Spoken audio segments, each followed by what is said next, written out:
The book that brought him home. What would you do if the child you never knew existed was the only proof that someone once tried to destroy your entire future? Dante Calloway built his empire on silence and fear, and for years, that was enough. But one rainy night in a dying Chicago bookstore, a worn science book and a child's hidden birthmark cracked open a truth that 8 years of lies had buried. Someone stole his family from him, someone he trusted with his life. And now that same someone is willing to burn everything down to keep the secret buried forever. If you found this story, stay until the end. Hit like and drop a comment telling me what city you're watching from. I want to see how far this story travels. The rain came in sideways off Lake Michigan that Thursday night, the kind of cold October rain that didn't fall so much as a tack, driving itself into collars and eye sockets and the gaps between buttons, punishing anyone still out on the street with something that felt personal. Most of Chicago had the sense to stay inside.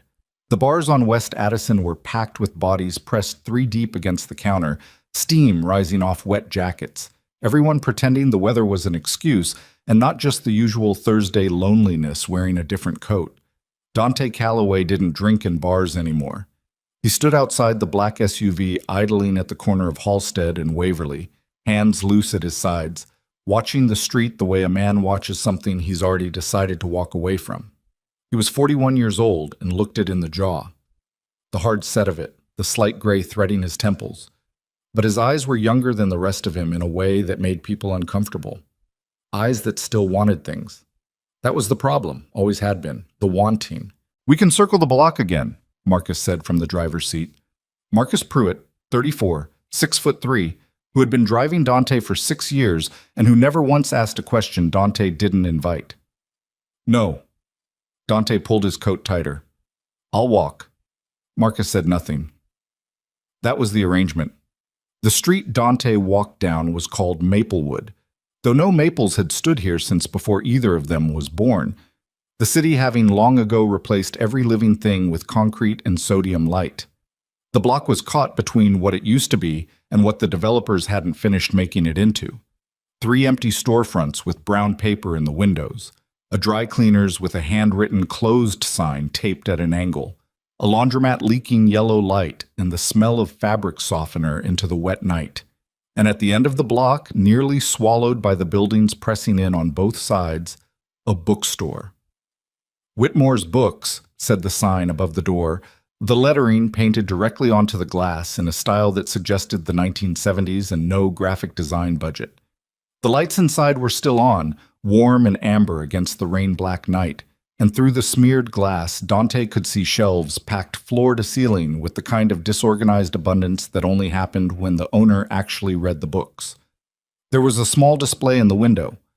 Children's titles arranged around a handwritten card that said, "Tonight, extended hours, come in from the cold."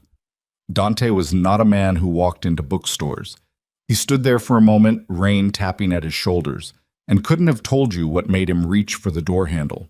Later, he would decide it was the light, just the light and the cold, and the fact that he was tired in a way that sleep didn't fix. He pushed inside. A small bell above the door announced him. The smell hit first: old paper, dust, wood polish, and something underneath all of that, something almost like cedar, the scent of rooms where people have spent long hours being quiet. Dante stood just inside the threshold and looked around. The store was narrow and deep, the shelves crammed so tightly together that navigating the aisles required turning sideways in places. Every surface held books, books in stacks on the floor, books shoved horizontally across the tops of other books, books in milk crates by the door waiting to be shelved, apparently, but also just living there. There was no one immediately visible. Then he heard movement near the back, the quick, precise sound of someone moving between shelves who knew the layout cold, and a woman appeared from behind a tower of atlases carrying a cardboard box, her hair half escaped from a bun at the back of her head, a pencil tucked behind one ear, reading glasses pushed up onto her forehead like a second set of eyes. She saw him and stopped. Not the stop of recognition. The stop of a person recalibrating when their environment produces something unexpected. She looked at him the way people looked at expensive cars parked in front of corner stores. Not afraid, exactly, but aware. We're technically closing, she said. Not sorry about it. But technically isn't actually, so. She set the box down on the counter with a thud. What are you looking for? I don't know. She looked at him a moment longer. That's either very honest or a bad sign. Probably both. But something in her expression shifted. Not quite a smile, but the decision not to ask follow-up questions. She moved behind the counter and began unpacking the box, setting books in small stacks according to some system Dante couldn't decode. She was maybe 27, 28, slim, quick-handed, wearing a flannel shirt over a thermal undershirt and jeans with paint on the left knee. No jewelry except small silver studs in her ears. No makeup. She had the face of someone who didn't spend a lot of time thinking about her face. Dante moved further into the store. He wasn't browsing, exactly. He didn't know how to browse, had never in his adult life spent time in a place that didn't have a purpose he'd defined in advance. But he moved through the shelves the way he moved through most unfamiliar spaces, cataloging exits, assessing the space, letting the room tell him what it wanted him to know. He found it on a low shelf near the back, wedged between two larger books that had squeezed it almost flat. A science book, Mum, the kind made for young readers, with a worn laminated cover showing the solar system against a black background and the title stamped in silver. Wonders of the Known Universe, Volume 2. The spine was cracked. The cover had been repaired with tape that had since yellowed, and across every visible surface, the cover, the spine, the edges of the pages, someone had written in small, careful pencil handwriting. Notes. Observations. Questions. The handwriting was a child's, but the questions weren't. If light takes 8 minutes to reach Earth from the sun, then what we see is always 8 minutes old. Does that mean we're always living in the past? Dante stood there with the book in his hands and read that line twice. That one's not for sale. He turned. The woman, Elena, he'd see her name on a card by the register later, had come to the end of the aisle and was watching him with her arms folded, not aggressive, just clear. It's on your shelf, he said. It's waiting to go home. My son left it here by accident this morning, and I'm keeping it behind the counter for him. She paused. He'd be inconsolable without it. That's his research. Dante looked at the handwriting again. How old is he? 8. She moved forward and held out her hand for the book. He's been annotating that thing for 2 years. Please. Dante gave it back. She tucked it under her arm with the easy firmness of someone used to protecting things. He watched her do it and felt, oddly, like he was watching something he recognized. Not a memory exactly, more like the ghost of one. The way certain songs from your childhood sound familiar, even in rooms where they've never been played. I'll take something else, he said. What would you recommend? She looked at him with an expression that said she was choosing whether to be bothered. Then, what do you read? I don't much. What did you read? Before. He hadn't expected the question to land the way it did. He thought about it. History, he said finally. Military history. For a while. She disappeared into the shelves and came back with a battered paperback. A history of the Korean War. A civilian account, told through individual soldiers and the families left behind. She set it on the counter. $14. He paid with cash. He always paid with cash. He folded his receipt and put it in his coat pocket without looking at it, the way he did with everything he wasn't ready to examine. At the door, he stopped. He reached into his coat and pulled out his wallet again. He removed $200 bills and set them on the nearest flat surface, the edge of a display shelf, and looked back at Elena. She stared at him. What is that? For the book. It's not for sale. Not to buy it. For the boy. He nodded at the book under her arm. For the research. She stared at him for a long moment. He couldn't read her face well enough to know what she was thinking, which was unusual. He was generally good at faces. I don't take charity, she said. It's not charity. I just read something worth paying for. He left before she could hand it back. Outside, the rain had eased to a drizzle. Dante walked the 3 blocks back to where Marcus had circled and was waiting, engine idling, heater running. Dante got into the back seat and sat with the paperback in his lap and said nothing for a full minute. Good? Marcus asked. Drive. Marcus drove. Dante opened the book to the first page and stared at the text without reading it. He was thinking about the handwriting in the margins of a science book. Does that mean we're always living in the past? He was thinking about the way the woman had tucked the book under her arm, that specific economy of motion, the absolute certainty that this thing was hers to protect. He was thinking about something he couldn't name, some vibration in the air of that store that had nothing to do with books.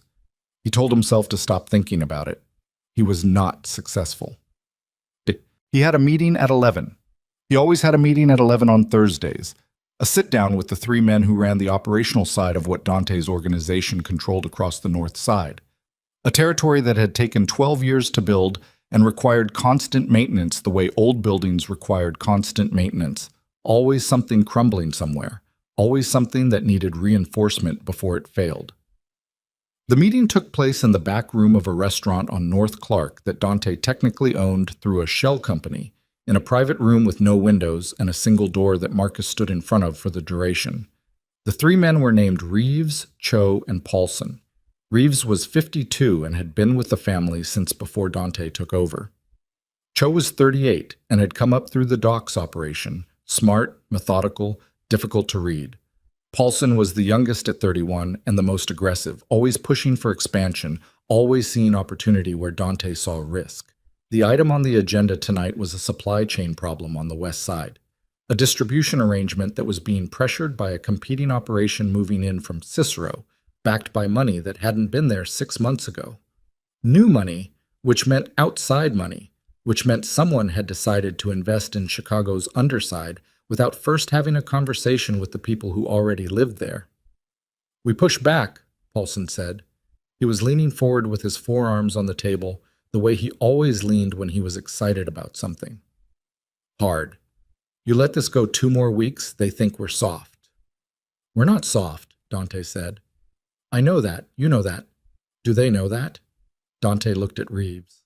What's the source on the outside money? Still work in it.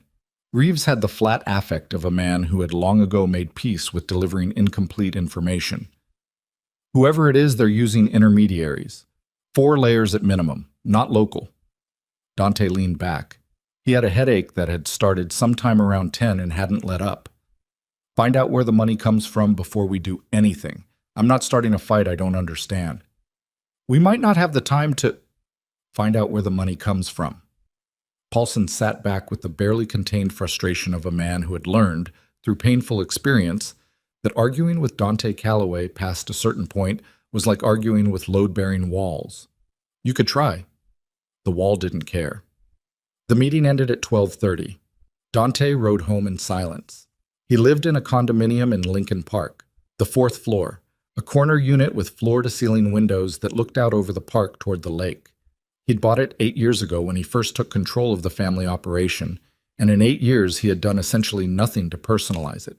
The furniture was expensive and selected by someone else. The walls were bare. The kitchen was clean because he almost never cooked. There were books on one shelf, the military history he'd mentioned to Elena, and a dozen others in similar veins, but they were shelved spine out and didn't look recently touched. It was the apartment of a man who slept somewhere, not of a man who lived somewhere. He poured 3 fingers of bourbon he didn't particularly want and stood at the window watching the park below, the streetlights making pale circles on the wet pavement, a few late-night runners making their determined laps despite the weather. He watched them and thought, not for the first time, about what it would look like to be that, just a person, out in the weather, going somewhere because they wanted to go there. His phone buzzed. A text from a number he didn't recognize. You left money on my shelf. He stared at it. Then, you left a book in my store. And then a moment later, your receipt was still in it. Elena Whitmore, in case you forgot. He hadn't looked at the receipt. He'd put it in his pocket without reading it. She'd apparently kept it, or found it, or... He typed, How'd you get this number? Receipt had a callback number for returns. I didn't look it up. I'm not whatever you're thinking. He almost smiled. He didn't do that often enough that he'd lost the habit, but he came close. The money was for the research, he typed. Keep it. My son doesn't take money from strangers. Tell him it's from someone who read one sentence of his work and thought it was worth paying for. A long pause.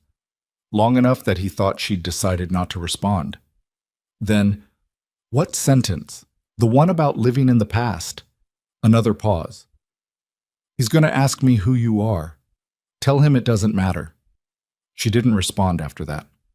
Dante put the phone down and finished the bourbon and went to bed, and lay there, in the dark of his expensive, empty apartment, thinking about a child who asked questions about light and time, and about a woman who folded her arms like she was daring the world to try something. He slept eventually. Not well. He went back the next evening. He told himself it was because he'd forgotten to ask about a specific title, a follow-up to the Korean War book. He was aware this was not true, but the lie was functional enough to get him through the door. Elena looked up from the counter when the bell above the door rang and registered him with an expression that did not perform surprise. You again. I had a question about— No, you didn't. She went back to what she was doing, which was cataloging a stack of new arrivals, scanning barcodes with a handheld reader. What do you actually want? He stood inside the door. The store was busier than the night before.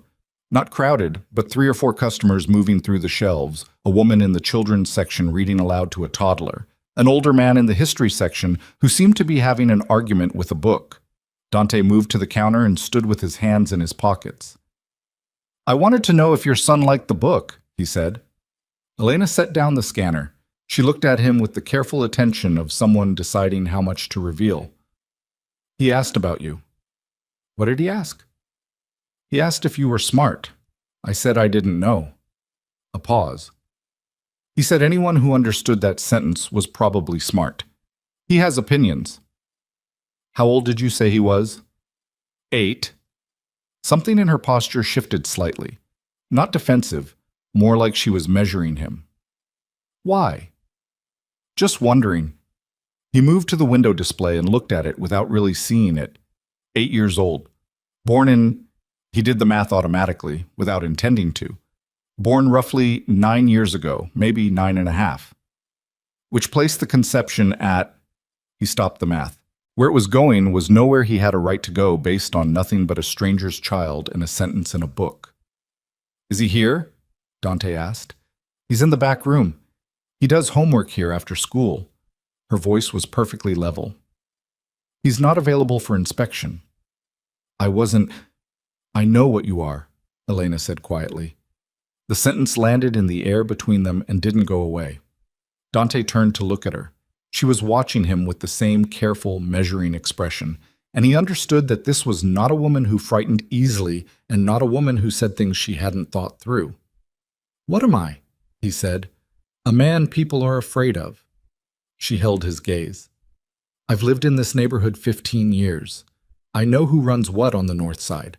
I know the name Calloway. Then you know to be careful. I'm not afraid of you, she said. I want to be clear about that. But I'm careful about who gets near my son. Those are different things. He looked at her for a long moment. He wasn't used to people who made that distinction, who separated fear from caution, who were one without being the other. It was an unusual kind of clear-eyed. Fair, he said. From the back of the store, through a door he hadn't noticed before, came the sound of something being assembled, pieces clicking together, the rustling of paper, a child's unconscious hum, tuneless and focused. The sound of a mind occupied with something that interested it completely. Dante looked at the door. Don't, Elena said. Not a threat, just a statement. He looked away. I'm going. He bought another book on his way out. A random selection. He barely saw what it was. At the door he paused. I'm not what you think I am, he said. Or maybe I am, but not entirely. She didn't answer. He left. Outside, in the thin evening light, he stood on the sidewalk and breathed the cold air and tried to understand what was happening to him. Nothing was happening to him. He had walked into a bookstore twice. He had spoken to a woman who wasn't afraid of him, which was unusual but not impossible. He had heard a child humming in a back room. He pulled out his phone and called a number he hadn't dialed in almost 3 years. I need something looked up, he said when the man answered. Quiet.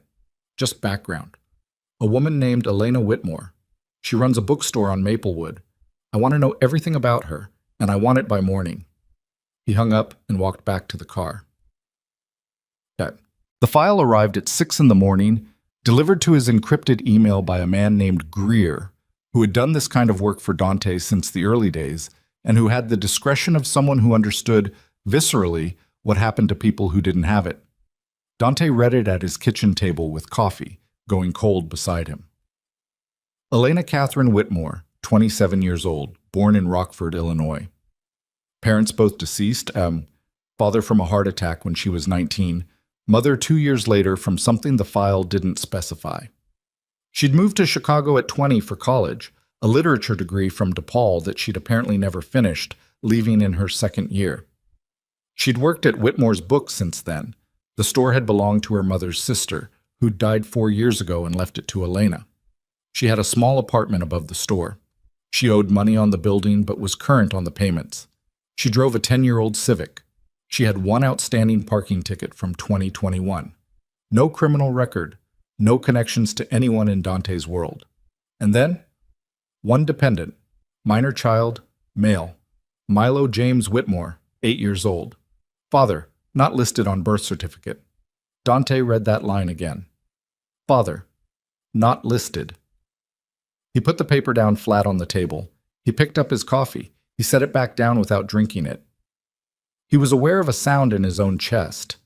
Not his heartbeat, he could identify that, but something adjacent to it, something that didn't have a name he could reach for easily, something that felt like a door opening in a wall he'd believed was solid. He was 32 years old 9 years ago. He had been different then. Before the full weight of the organization had settled on him, before certain things happened that stripped certain things away. 9 years ago, he had been the kind of man who could walk into a bookstore on a rainy night and mean nothing by it, who could feel things without cataloging them, who had loved, he had used that word once, had believed he meant it, a woman whose face he had not let himself think about in 8 years, a woman whose name he had made himself stop saying. He picked up the file again. Elena Catherine Whitmore. He looked at the photograph Greer had pulled. A social media photo, apparently the only one available, showing Elena at what looked like a street fair, laughing at something outside the frame. Her hair was down. She looked younger, or maybe just different when she wasn't working. He knew that face. The realization didn't arrive with thunder. It arrived the way cold water arrives when you've been standing too long in a warm shower and the hot water finally runs out. Sudden, undeniable, and completely changing the temperature of everything. He had known her face from the moment he walked into the store. He had known it and buried the knowing under 8 years of deliberate forgetting and the certainty, the absolute certainty he'd been given, that the woman in question was gone, had left, had chosen to leave. He'd been told that. He'd been told, with evidence he hadn't thought to question, that Elena, a different Elena, surely, a coincidence, a ghost, not this same, had gone. Milo James Whitmore, 8 years old, father not listed. Dante sat at his kitchen table in the gray morning light and did not move for a long time. When he finally reached for his phone, he didn't call Marcus. He didn't call Greer. He called a number that rang 4 times before a man answered with the particular alertness of someone who had been awake already. "Uncle?" Dante said. Victor Calloway's voice came back smooth and warm, the way it always was. The voice of a man who had spent 60 years perfecting the sound of trustworthiness. "Dante, early for you. I need to ask you something." "Of course. Anything." Dante looked at the photograph of Elena Whitmore laughing at something outside the frame. 9 years ago, he said slowly, when you told me about the woman, that she'd gone, that she'd left the city. He paused. You said you'd seen her yourself, that she told you she didn't want to be found. A half-second pause, barely there.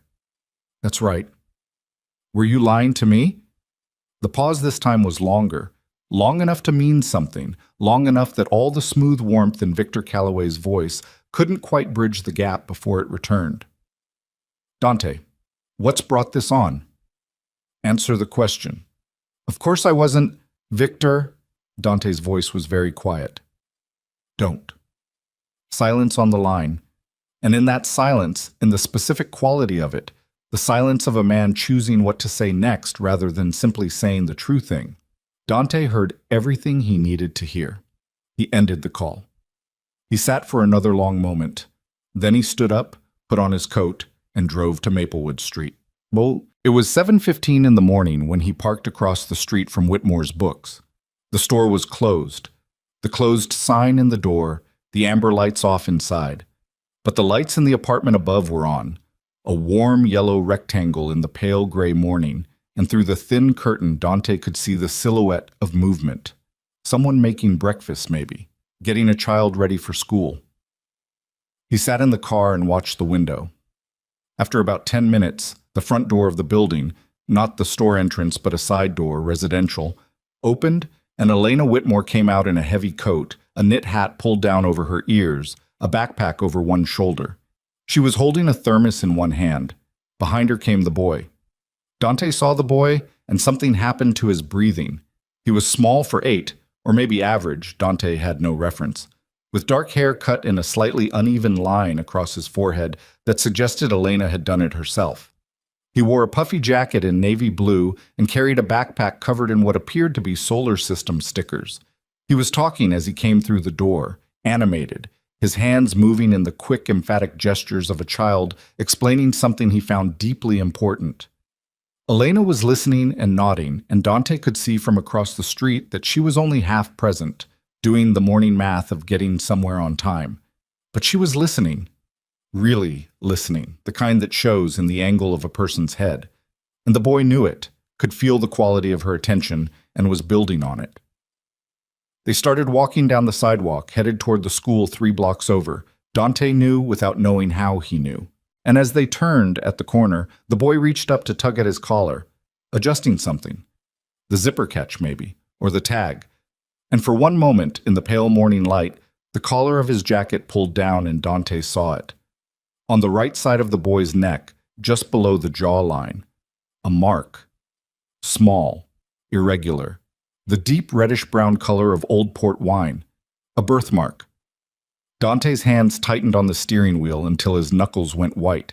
He knew that mark. He had grown up knowing it, had seen it in mirrors every morning of his childhood, had been told by his mother, before she died, when he was 14, that it was a Callaway mark, that his grandfather had carried it and his grandfather's father before that it skipped generations sometimes, but always came back. Always came back. He had it on his own neck, same side, same shape, same color. He sat in the car and watched Elena Whitmore and her son disappear around the corner. His son. The word arrived not as thought, but as fact. The way gravity is a fact. The way the cold is a fact. Not something you decide to believe, but something that is simply true, was always true, existed before you understood it. His son had been alive for 8 years. His son had been 6 blocks from this car every day for how long? How long had they been here? The store had been in the family for years. Elena had inherited it, which meant she had been here. In this city, this neighborhood, close enough to... He thought of Victor's voice on the phone. The half-second pause. The longer silence. Of course I wasn't. He thought of being 23 years old and being told by the only family he had left that the woman he loved had gone, had chosen to go, had not left a word or a way to reach her, that it was done, that the world was the world, and not every story ended the way you wanted it to. He thought of how quickly, how efficiently he had folded that grief into the structure of everything else, how he had turned it into something hard and useful, how he had built an empire, partly, out of the specific weight of that particular loss. 8 years. 8 years of a life happening 6 blocks from where he was sitting. Dante Callaway sat in his car in the cold morning light, and for the first time in longer than he could calculate, something that was not anger and not calculation and not the flat, controlled affect of a man who ran things, something raw and without a name, moved through him like a current. He did not move for a long time. When he finally reached for his phone, his hand was not entirely steady.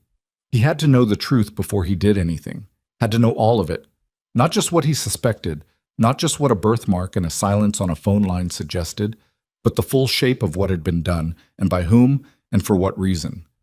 Because if he was right, If the thing he was thinking was true, then the next move he made would matter more than any move he had made in 12 years of running the Callaway organization.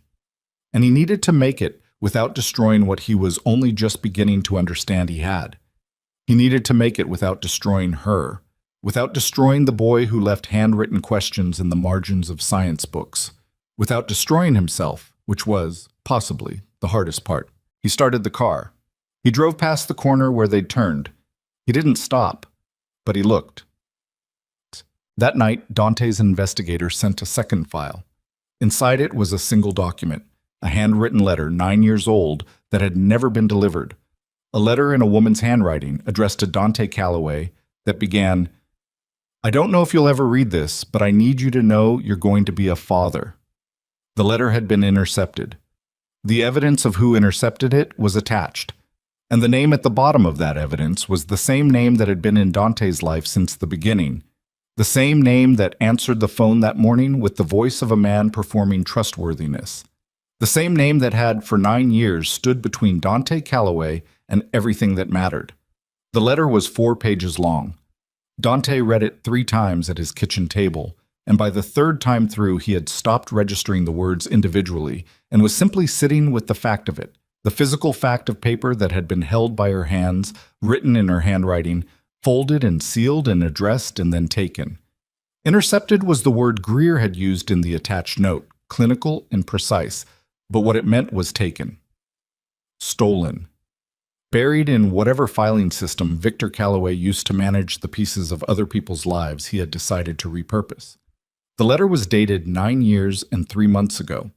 It was written in the particular careful handwriting of someone who had started over more than once, crossing out words and rewriting them above the line, the evidence of someone trying to say something true and finding that truth kept requiring more precision than she'd expected. "I don't know if you'll ever read this, but I need you to know you're going to be a father. I know what your family is. I know what world you live in. I'm not asking you to leave it. I'm not asking you for anything, actually, except that you know.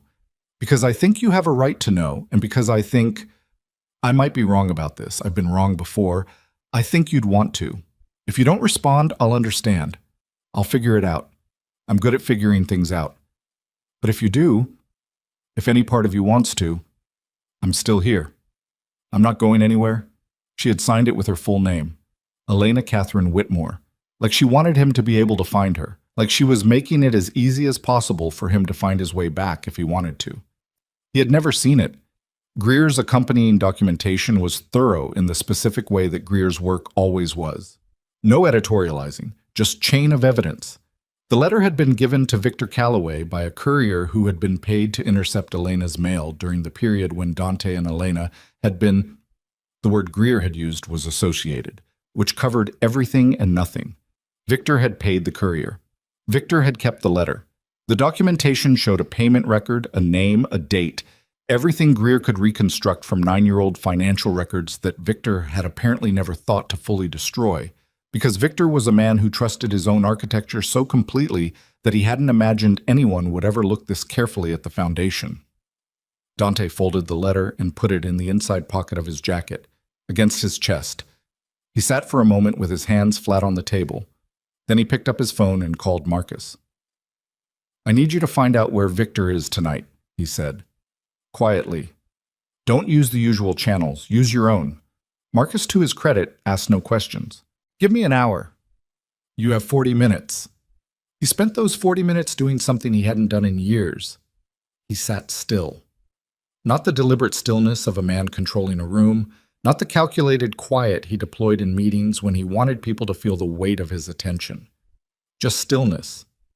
The stillness of a man who had just had the architecture of the last 8 years of his life revealed as someone else's construction, and who needed a moment before he started deciding what to do about it. Victor Callaway was 61 years old. He had run the family operation for 15 years before Dante was old enough and capable enough to take it over. And even after the transition of power, he had remained present, advising, positioned at the edges of everything, in the way that a man who knows where all the bodies are buried remains powerful long after his official role has ended. He had been Dante's father's brother. He had been, after Dante's parents died, the closest thing to family that Dante had. Dante had trusted him completely, which was, he understood now, exactly what Victor had intended. Marcus called back in 35 minutes. He's at the Clark Street place, private dinner, 6 people. None of ours. Who? Still working it. One of them might be connected to the Cicero money. Dante stood up from the table.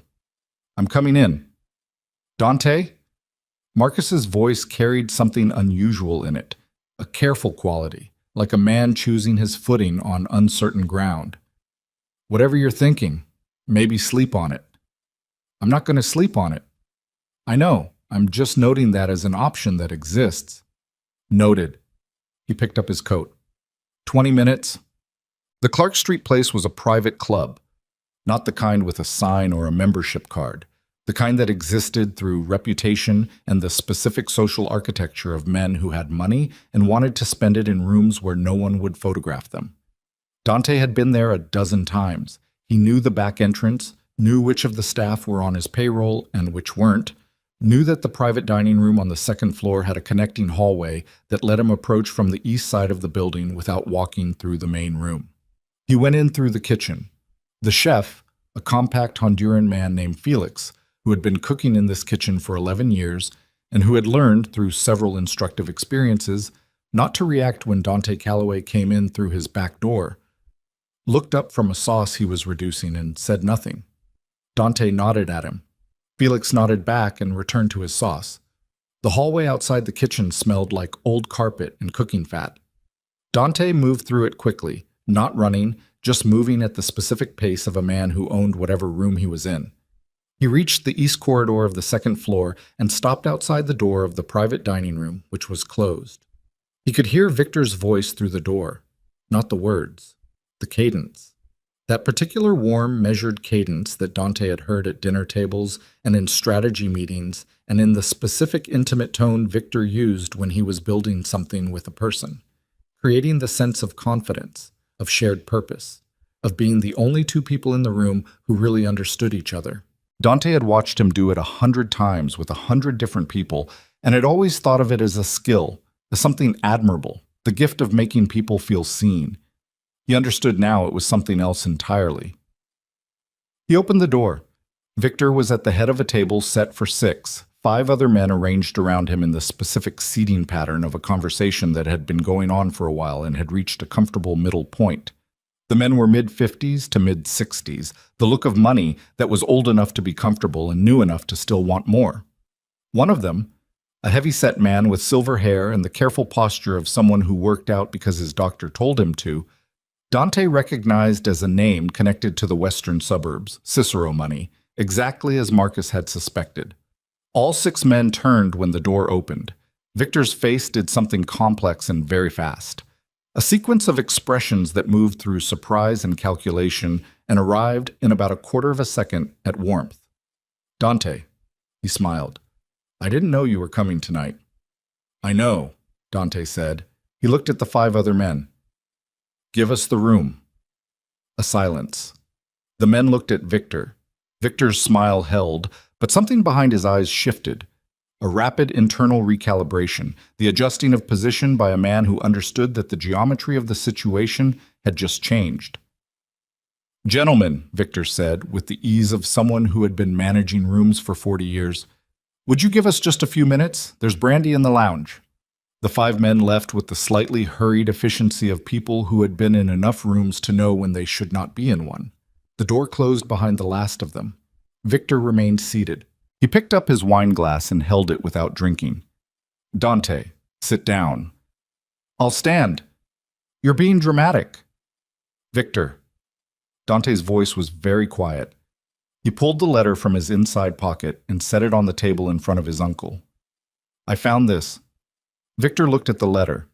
He did not pick it up. His face did not change in any visible way, but his hand on the wine glass tightened slightly.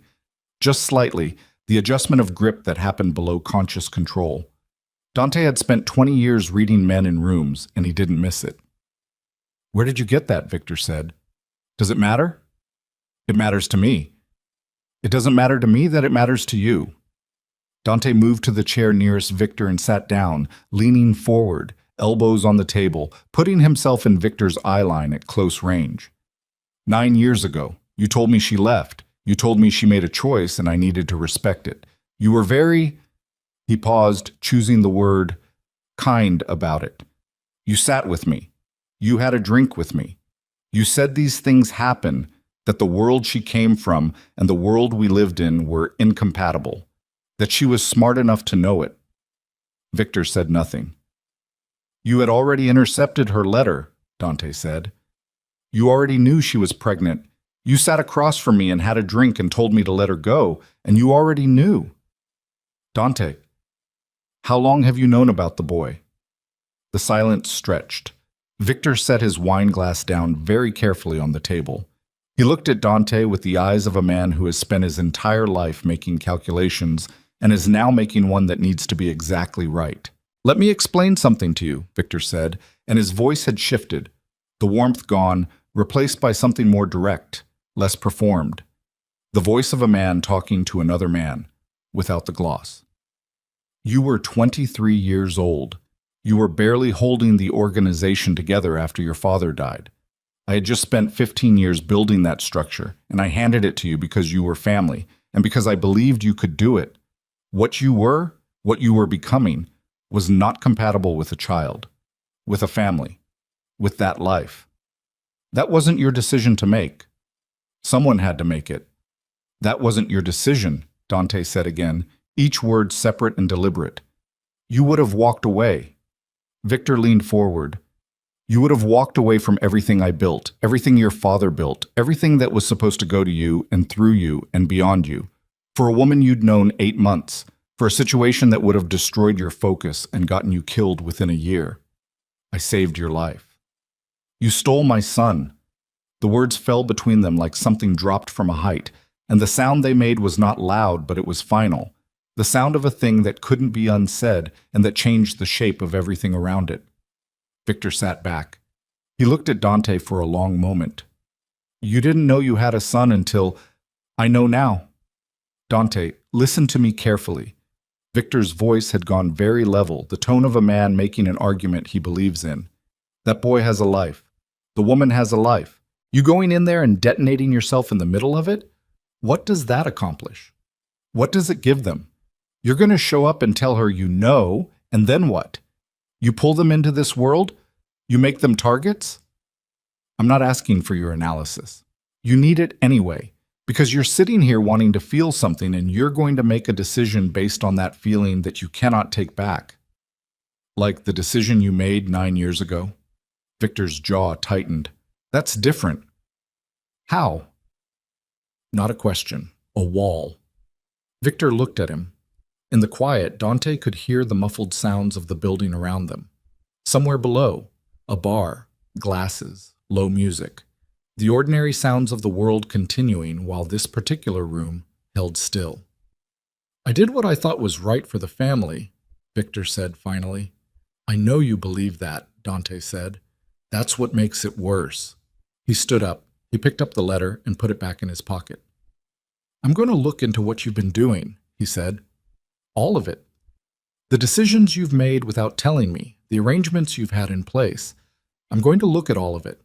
And when I have the full picture, we're going to have a different conversation. Victor's eyes narrowed. Be careful, Dante. I'm always careful. He moved to the door. That's something you taught me. He left.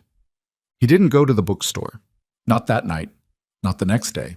He spent 48 hours inside the machinery of his own organization, pulling threads he hadn't thought to pull before, looking at the structural decisions of the last decade through a new lens.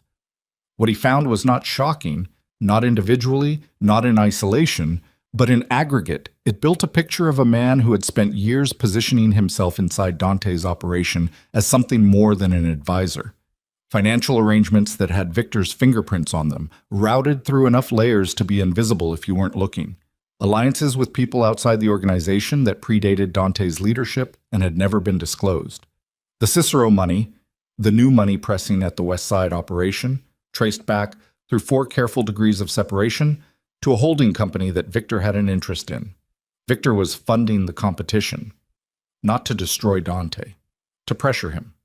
to create exactly the kind of ongoing instability that required someone steady and experienced nearby, that made Dante dependent on the counsel of an older man who understood the landscape. Victor hadn't been trying to take the organization from Dante. He'd been trying to make Dante need him. Dante sat with this for a long time. He shared none of it with Reeves, Cho, or Paulson. He shared it with Marcus only because Marcus was the one man in his life who had no position in the organization's hierarchy, no operational role, no stake in the power structure, and whose loyalty was therefore the only kind Dante was currently sure of. Marcus listened to all of it without expression. When Dante finished, he said, "So, what do you want to do?" "I don't know yet." "That's new?" "I know." "The woman, Elena." Marcus said the name carefully, like he was carrying it. "You're going to tell her." "I have to." "She's not going to react well." "I know." "She doesn't know you. She knows your name, which means she knows your reputation, which is—" Marcus paused. "Not going to help you." "I know that too." "And the kid?"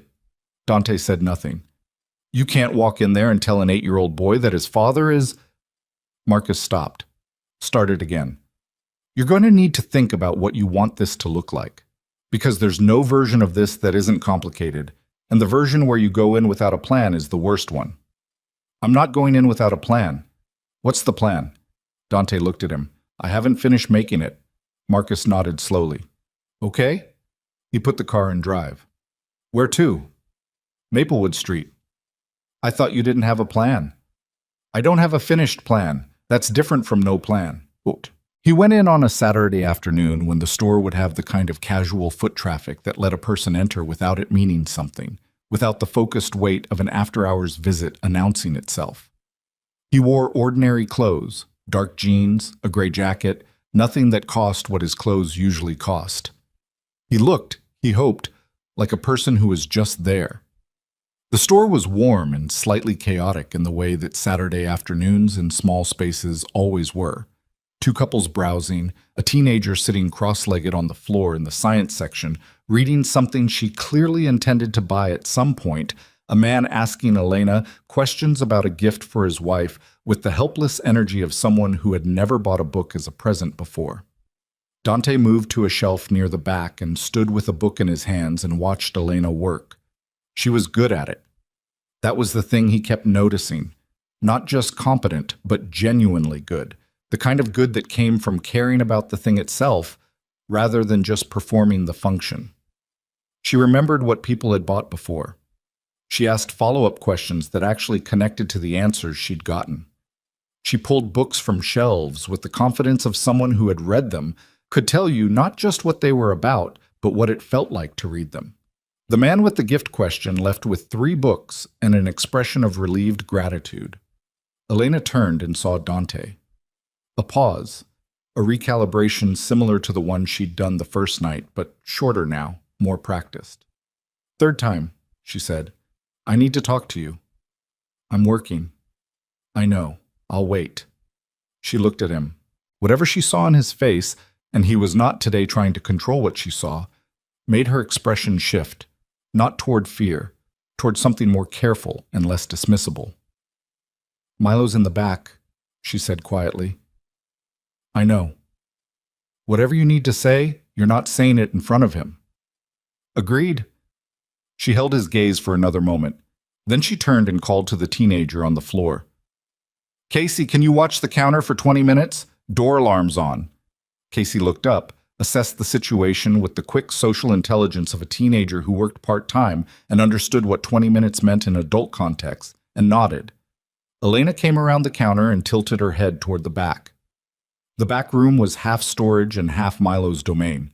Boxes of books stacked against one wall, a long folding table that served as a receiving station, and at the far end, a child-sized workspace that had been assembled with obvious care. A real desk, not a folding table painted blue. Bookshelves built low enough for an 8-year-old to reach, packed with science titles and notebooks. A lamp with good light.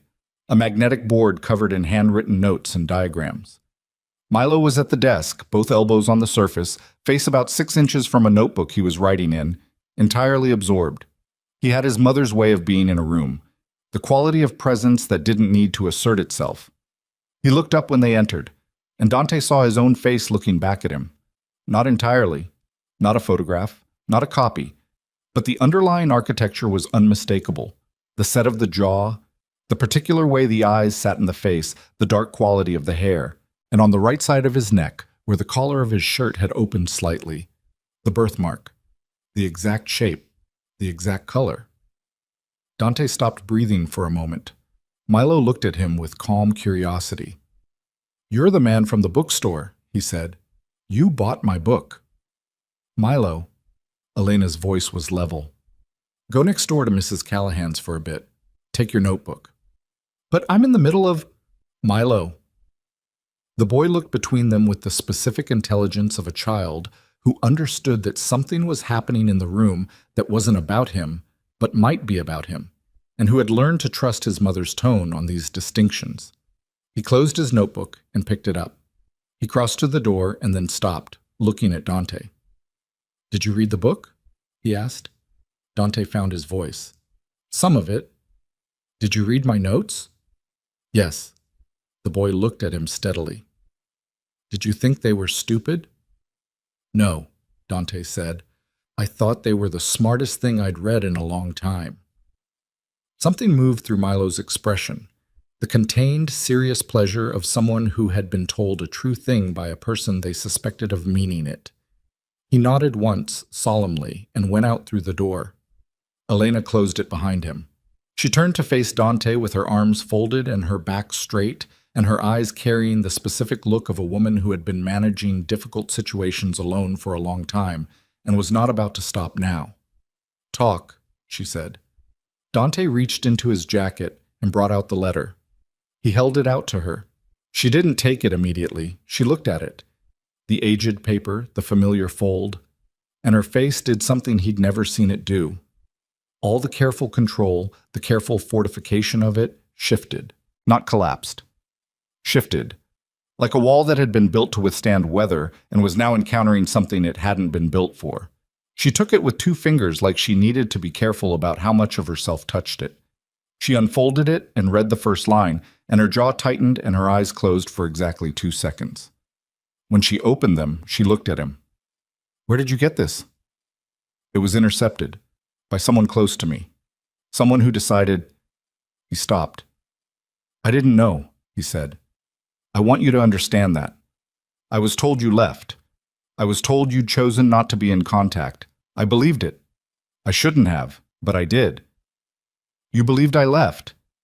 "Yes." Without a word. Without— Her voice had gone very controlled, the specific control of someone keeping themselves from something larger. "You believed that. I was 23 and someone I trusted told me it was true, and I—" He stopped. "I believed it. I'm not defending it. I'm telling you what happened." She turned away from him. She moved to the far side of the room and stood with her back to him, and her arms pressed tight across her chest, and Dante waited because there was nothing else to do, because this was the part where he had no moves, where everything was hers. 8 years, she said, and her voice from the back was different, stripped of the professional evenness she used with customers and the careful flatness she'd deployed with him. Tired. Just tired. For a while I thought maybe you'd gotten it and decided that it was a decision." She turned back. Her eyes were dry, because she was not, apparently, a woman who cried easily, but they were bright in a way that meant something was pressing at them. "That was almost easier, to believe you made a choice. I didn't make that choice. I know that now." She looked at the letter in her hand. "Who intercepted it?" "My uncle. Victor Calloway." "Yes." A long silence. She walked to the blue desk, her son's desk, and sat in his chair, and it was slightly too small for her, but she sat in it anyway, with the letter in her lap, and looked at the floor. "What do you want?" she said. "From this. From telling me." "I want to know him," Dante said. I don't know what that looks like. I don't know how to do this. I've never done this. But I want to know my son." She looked up. "He doesn't know anything. He thinks his father wasn't—" That his father was someone who wasn't in a position to, She stopped. I told him something vague. He's 8. He accepted it because 8-year-olds mostly accept what they're told if it's said with enough confidence. I know. He cannot know what you do, what your name means. I understand. Do you? She leaned forward slightly, and for the first time he felt the real edge in her, the thing under the competence and the management, the anger that had been there the whole time, living quietly, biding. Because understanding is different from agreeing with me in a back room because you feel guilty. I need you to actually understand that if you come into his life and you bring your world with you, any part of it, I will remove him from it completely and you will not find us. I've done it before. I can do it again. I know you can. I'm serious, Dante. I know. He held her gaze. I'm trying to figure out how to be in his life without bringing my world with me. She looked at him for a long time, reading him the way she read people, with that specific attention he'd noticed the first night, the attention that wasn't performing. That's not a small thing, she said finally. What you're describing, I know. You don't just walk away from what you are. I know that too. Then why are you saying it like it's simple? I'm not, Dante said. I'm saying it's what I want. Simple is different from possible. He took a breath. I'm asking for time, to figure out if there's a way to make it possible. I'm not asking you to trust me. I'm asking you to let me try to earn that eventually, over time, if you're willing. The silence in the back room of Whitmore's Books was very particular. Outside it, Casey was managing the counter, and the afternoon foot traffic was moving through the store with the ordinary sounds of browsers and the occasional clatter of something being replaced on a shelf. Somewhere in Mrs. Callahan's apartment next door, Milo was probably writing in his notebook, filling pages with questions about things he wanted to understand. Elena looked at the letter one more time. Then she folded it along its original creases and set it on the desk, her son's desk, and left it there. Sunday afternoon, she said. I close at 4. Milo works on a project for an hour before dinner. You can... She paused, choosing. You can be here. You can be in the store. I'm not telling him anything yet. Not until I decide there's something to tell. Dante nodded. And Dante... She waited until she was sure he was listening completely. If anything from your world touches this building, this block, this boy, we're done. There's no conversation. There's no more time. Are we clear? We're clear, he said. He meant it when he said it. He had no way of knowing, walking out through the store and past Casey and into the cold November street, that Victor Calloway had not been sitting still for the past 48 hours. That Victor, who had spent 40 years reading situations and moving ahead of them, had already understood what Dante's phone call meant, what questions would follow, where those questions would lead. That Victor had already made 2 calls of his own, one to a man who managed problems, and one to the person who had been quietly monitoring Dante's movements on Victor's behalf for the past 6 months. That he had already decided that the bookstore on Maplewood Street was a liability he could not afford. And that by the time Dante was pulling away from the curb, a man neither of them knew by sight was already walking slowly past the front window of Whitmore's Books, pausing just long enough to look inside and continuing down the block without stopping. The man who walked past Whitmore's Books on a cold November afternoon had no name that anyone in Dante's organization would recognize. That was the point. Victor Calloway had spent 40 years understanding one fundamental truth about power. The moves that mattered most were the ones that couldn't be traced back to you. Not because you were afraid. Victor was not a man who frightened easily, but because untraceable moves were reusable moves, and a man who could only act once in a given situation was a man whose options were always narrowing. Victor's options had never narrowed. That was the discipline of a lifetime. The man's name was Carver. He did work for 3 different organizations in Chicago and had done work for Victor specifically on 4 occasions over the past 6 years, none of which had produced anything that could be connected to either of them in any documentation that existed anywhere. He was not large or physically threatening in any visible way. He had a face that people forgot. These were his professional assets, and he maintained them carefully. What Carver did on that first pass was observe. He noted the layout of the ground floor visible through the glass, the shelves, the counter position, the single employee visible, the door configuration. He noted the residential entrance on the side of the building. He noted that the lights on the second floor were on and that a shadow moved across the frosted window of what appeared to be a bathroom. He kept walking. He made a call from the end of the block. Victor received the call at 7:15 that evening in his own apartment on North Lake Shore Drive, standing at the window in the specific posture of a man who had made his peace with whatever he was about to authorize. "How soon?" Victor said. "Depends on what you want. I want it quiet. I want it to look like an accident. I want there to be nothing in that building afterward that anyone could use." Carver was quiet for a moment. "The woman and the kid will not be there," Victor said. "I will make sure of that. You go in after closing, after they're out. I need the back room specifically. There are records, financial documents connected to me that the woman doesn't even know she has, left by her predecessor, the aunt. I need that room and everything in it gone." Another pause. "And if they're not out?" Victor looked at the lake. The water was black and choppy in the November wind, the lights of the opposite shore making long yellow lines across the surface. "They'll be out," he said. "Set it for Tuesday. I'll handle the rest." He ended the call. He stood at the window for another moment and then moved to his desk and picked up his phone again, this time to compose a text. Carefully worded, the kind of wording that could mean several things depending on who read it, to Reeves. Because Reeves was the second part of the problem.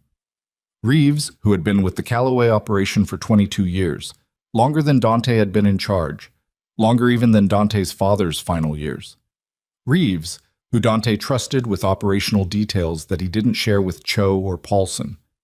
Reeves, who had been on Victor's payroll, saw quietly, carefully, in a way that had required years of patient financial architecture to conceal since the year Dante took over. Victor's message to Reeves was 4 words. "He's asking about Whitmore." Reeves's response came back in under a minute. "Understood. How far?" Victor typed back, "As far as necessary."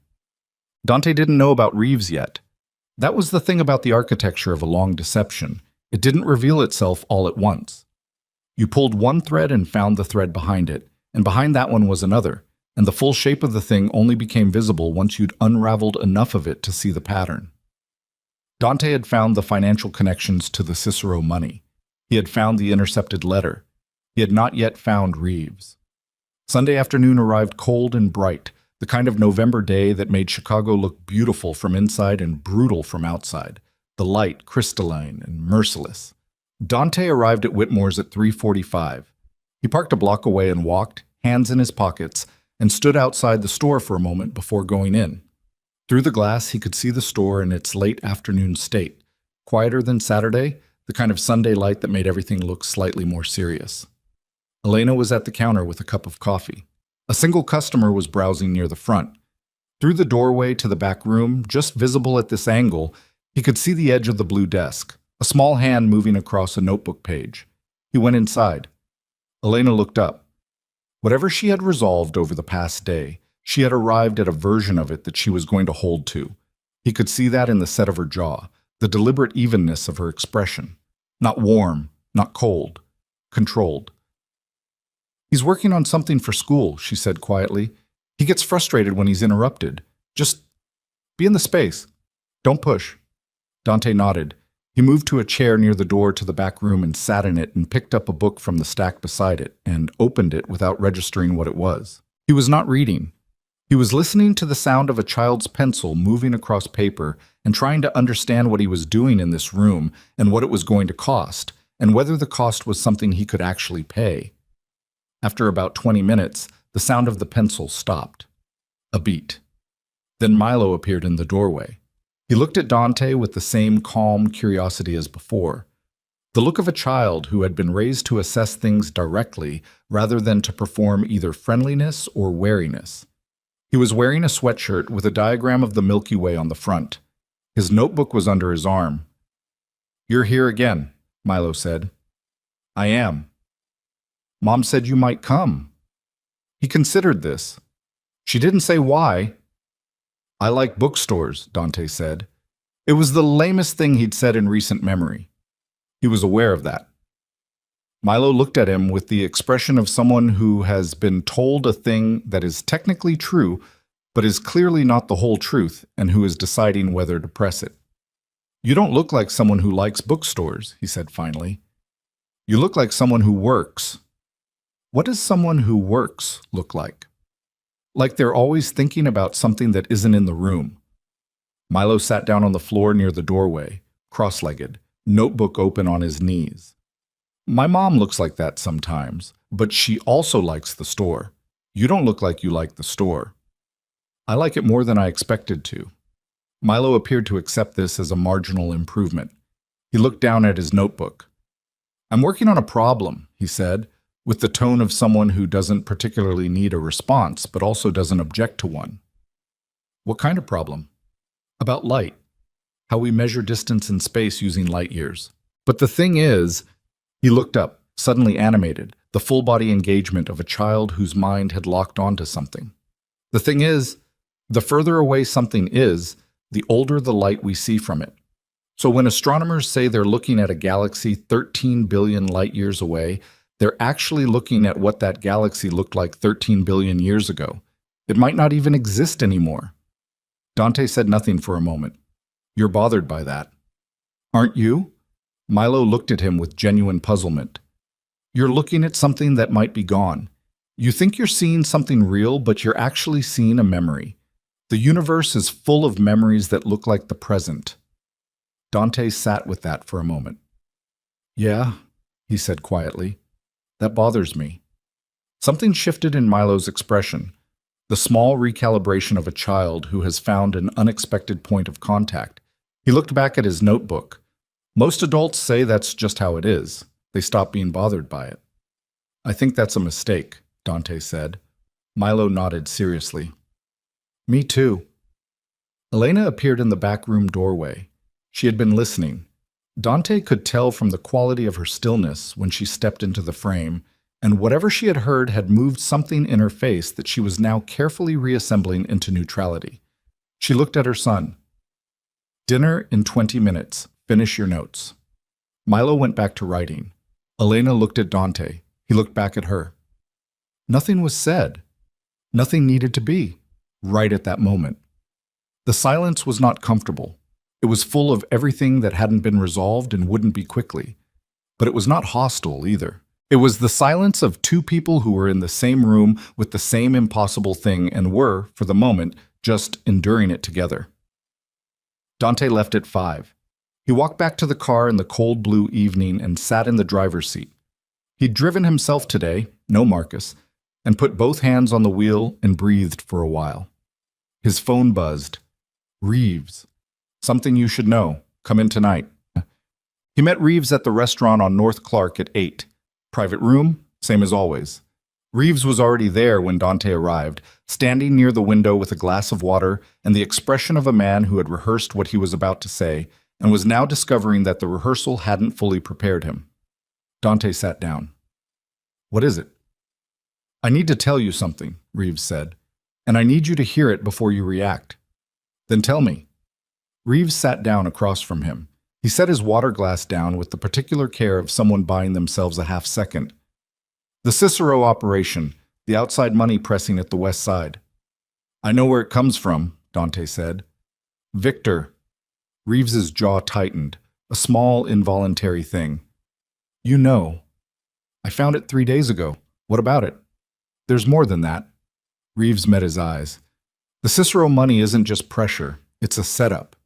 Victor's been building a case, documentation, financial records, recorded conversations that he's been accumulating for 2 years, designed to look like you've been operating independently of any oversight, running money through channels that would look like tax fraud, RICO exposure. He's been constructing a liability. Dante went very still. Why? Because if you ever became a problem, if you ever started looking at things he didn't want you to look at, he'd have a mechanism to hand you to federal investigators without it coming back to him. He'd be the one who reported a concern. He'd come out as cooperative. You'd come out as... Reeves stopped. It's his insurance policy. On you. The room was quiet. Dante could feel his own heartbeat in a way he usually couldn't, the specific thud of it in his chest, the way it pushed against the inside of his ribs. "How long have you known this?" he said. Reeves didn't answer immediately. The silence was 4 seconds long. 4 seconds in which Dante looked at the man across from him. 22 years, the longest relationship in the organization, the person who knew more about the day-to-day architecture of everything than anyone else, and understood, with the cold clarity of a lock clicking open, exactly what that silence meant. "Reeves. I've known for 18 months, Reeves said quietly. Victor came to me. He told me he needed someone inside who would keep him informed about your movements, your decisions, anything related to—" He paused. "The woman, or the child." Dante did not move. "He told me it was protective," Reeves continued, "that he was monitoring a situation that could expose the whole organization. I believed him, for a while. Or I told myself I did." He looked at his hands. "I was wrong. I know that. I'm telling you now because I'm already looking," Dante said. His voice was very quiet, the quietest it had been in this conversation, which made it the most dangerous. "Because you know I'm going to find it anyway, and you're trying to get ahead of it." Reeves said nothing, which was its own answer. "What have you told him?" Dante said. "In the last week, specifically." "That you pulled the financial records. That you found the letter." A pause. "That you went to the bookstore, that you spoke to the woman." Dante sat back in his chair. He looked at the ceiling for a moment, just long enough to do the calculation, and then looked back at Reeves with an expression that made Reeves, who was not a man who frightened easily, shift backward slightly in his seat. "Victor knows I've been to the store," Dante said. "Yes." "He knows I'm reconnecting with Elena and the boy." "Yes." "And you told him this in the last 72 hours. The day before yesterday." Dante stood up. He moved to the door and stopped with his hand on the frame. "You're done," he said. "You're out of the organization as of tonight. You don't contact anyone on the inside. You don't contact Victor. You stay available to me, and you tell me everything you told him, every conversation, every detail, in writing, by tomorrow morning. If you do that, we're square. If you don't—" He stopped. "Don't make me finish that sentence." He walked out without looking back. In the hallway, he called Marcus. "Where is Victor tonight?" "Home, as far as I know. Why?" "Stay on it. I need to know where he is every hour." He was already moving toward the exit. "And Marcus, check on the bookstore. Drive past Maplewood. Tell me what you see." "Right now?" "Right now." He was in his car when Marcus called back. 7 minutes later. "Dante?" Marcus's voice had a quality in it that Dante had heard maybe twice in 6 years, a quality that meant pay attention to what I'm about to say. "There's a car parked across from the bookstore. Dark blue sedan. No plates. Engine off. Been there at least an hour, neighbor says." Dante's hand tightened on the phone. "Is the store still open?" "Lights are on in the apartment upstairs. Store's dark."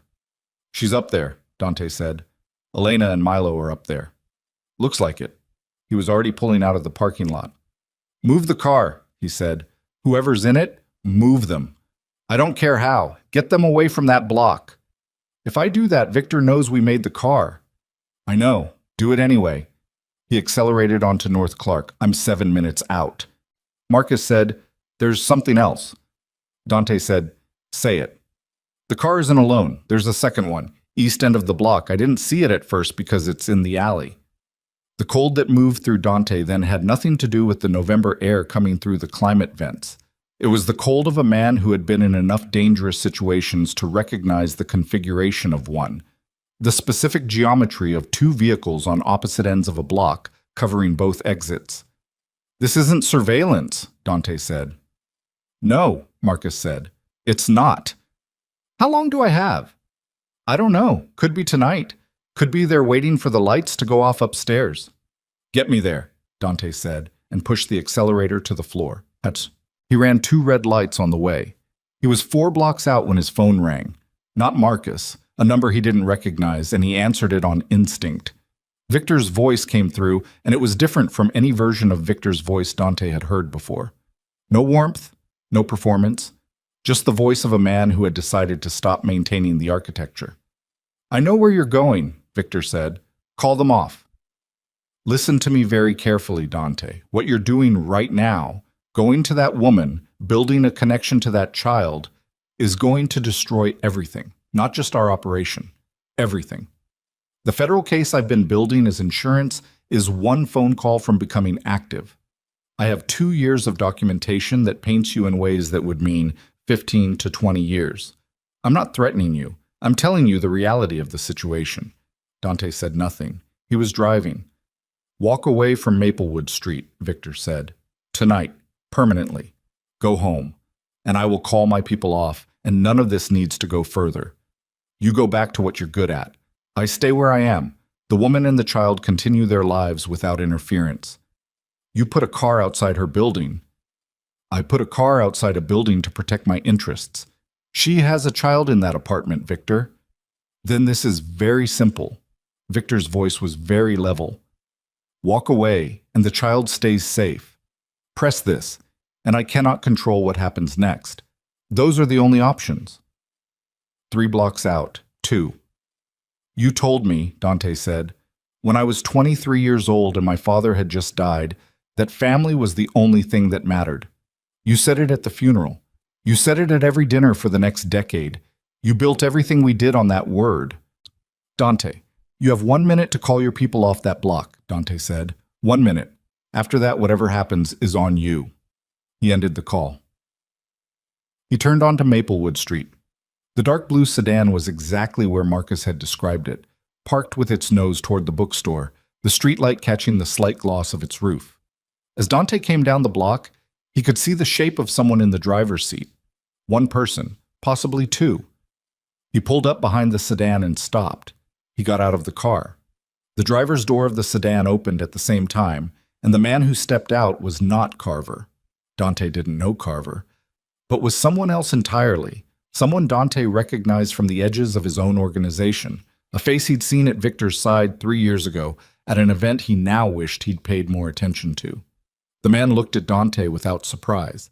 He had been told, apparently, to expect this. "Mr. Calloway," the man said, and his voice was the careful neutral of someone following a script that included this exact scenario. "You should go home." Dante looked at him. Then he looked past him, up at the lit window on the 2nd floor of the building beside the bookstore. The curtain moved slightly. A draft. Or someone inside near the window. He thought about Milo at his blue desk, filling pages with questions about the distance between things in the age of light. He thought about Elena's voice. "If anything from your world touches this building, this block, this boy." He looked back at the man in front of him. "There are 2 ways this goes," Dante said. "The way where you get in your car and drive away, and the way where you don't. I'm asking you to think carefully about which one you want." The man's hand moved toward his jacket. Dante moved first. What happened in the next 90 seconds was not something Dante had planned, and was not something he could have fully articulated afterward. It was reflex and training and the specific economy of a man who had grown up in violent rooms and learned very early that hesitation was the most expensive mistake available. The man went down.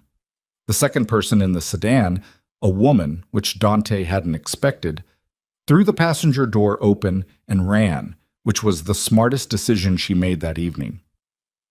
The car in the alley on the east end of the block started its engine, and Dante turned toward the sound of it, and for a moment the whole block held its breath. The alley car pulled out and drove away. Dante stood in the middle of Maplewood Street in the cold November night, his hands at his sides, his breathing elevated, and looked up at the 2nd floor window of the building beside Whitmore's books. The curtain moved again. He could see her silhouette, Elena, standing close to the glass, looking down at the street. He couldn't see her face clearly from this angle, but he could see that she wasn't moving, wasn't running, was standing at the window and looking down at the street where a man was on the ground. and another car was driving away, and Dante Calloway was standing in the middle of the road, like the most expensive mistake she'd almost made, was still standing there asking her to trust him. His phone buzzed. Marcus. Victor's left his apartment, car headed north. He typed back, "Track him. Don't lose him." Then he looked back up at the window. The curtain fell back into place. 20 seconds later, his phone rang. Her name on the screen. She'd saved his number sometime in the past week without telling him. He answered. Elena. Her voice was very controlled, the extreme control of someone who has just experienced something frightening and is managing the fear with both hands. What just happened on my street? Are you and Milo all right? Answer me. You're not safe here, he said. Not tonight. I need you to pack what you need for a few days, and I need you to come downstairs. I have somewhere you can go. I'm not going anywhere with you. I know. He kept his voice level, steady as he could make it. I know this is the last thing you wanted.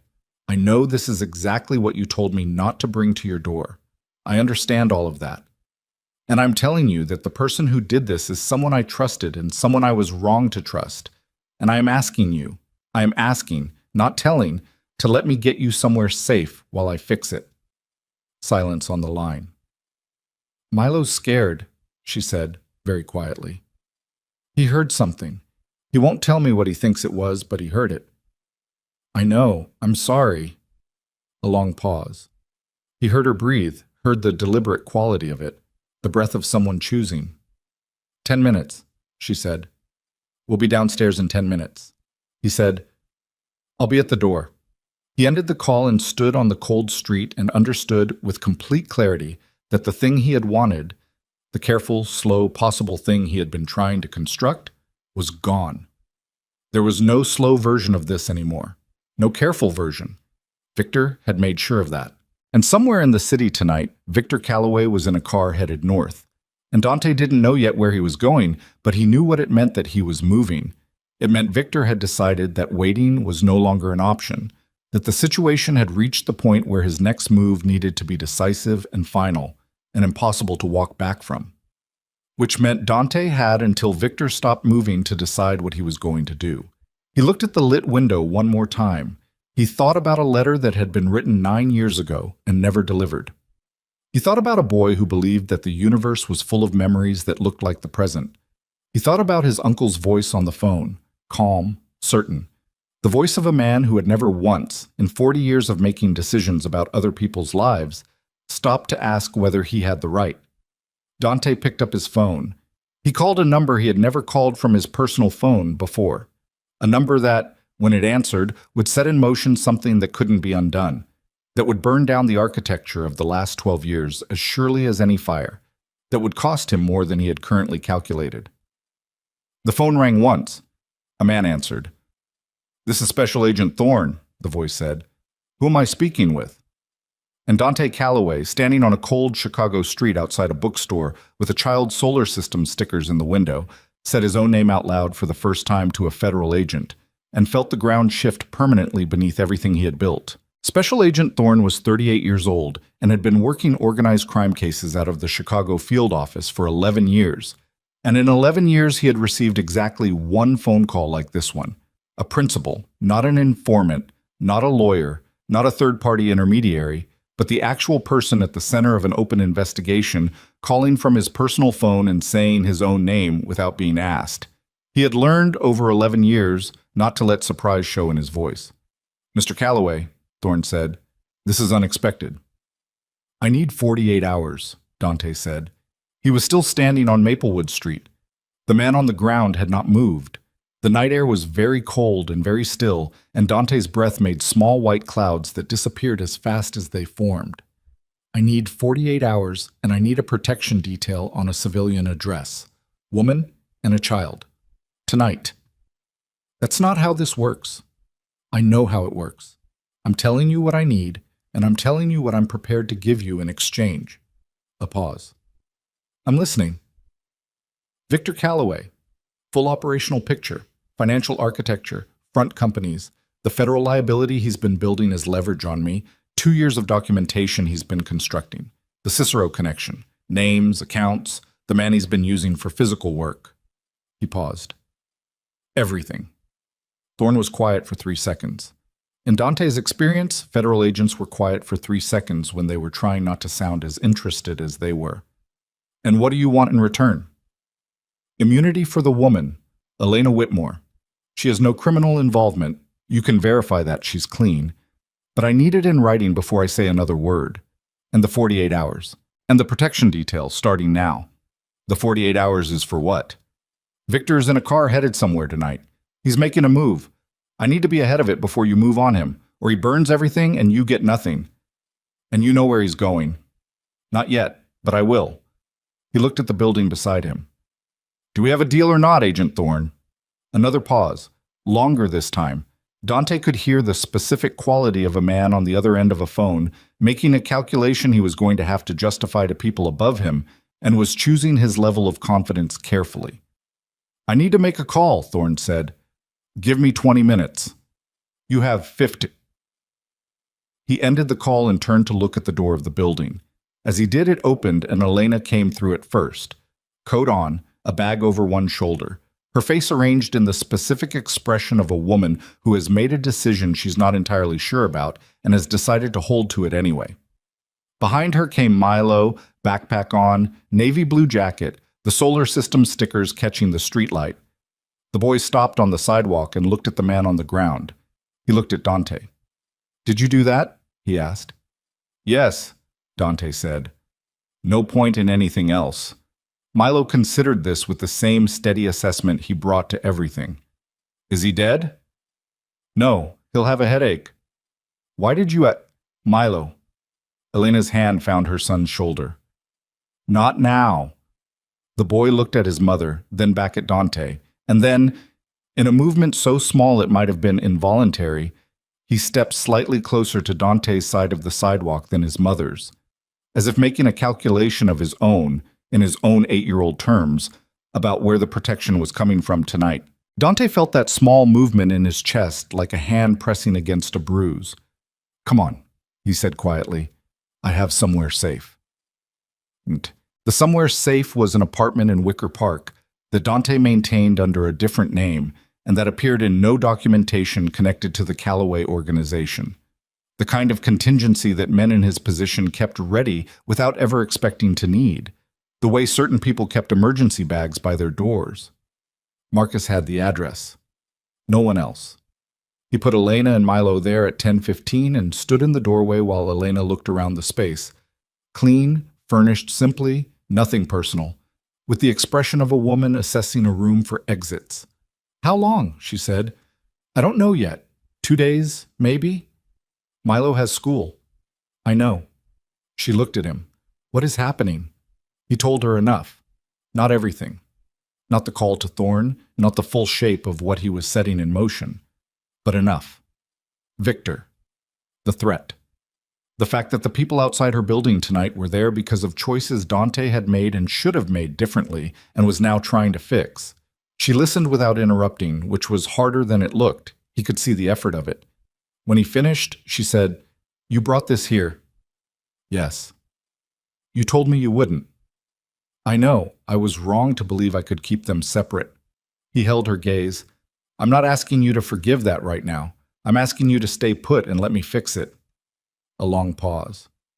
From the bedroom, the sound of Milo unpacking his backpack, the specific rustling of a child making a temporary space feel workable. Fix it, Elena said, and then we talk about everything else. Agreed. He left Marcus outside the building and drove. Keat. Thorne called back at 10:47. We have a deal. Provisional immunity for Elena Whitmore in writing by tomorrow morning. Protection detail is already en route to the address your man texted us. A pause. You have 48 hours, Calloway. Not 49. Understood. Where's Victor Calloway tonight? Still working on that. He hung up and immediately called Marcus's secondary contact, a man named Dev who ran a different kind of information operation and who owed Dante a significant favor from 3 years ago. Victor's car, dark gray Escalade, plates, he gave the number from memory, headed north from Lakeshore Drive as of 10 o'clock. Where is it now? Dev came back in 4 minutes. Evanston, northwestern area, parked at a private address on Sheridan Road. Dante knew the address before Dev finished saying it.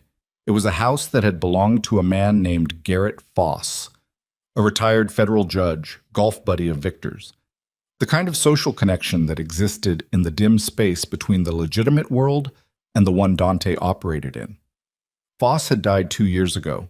The house had passed to his son, who was a prosecutor in the Northern District of Illinois. Dante pulled over. Victor wasn't running.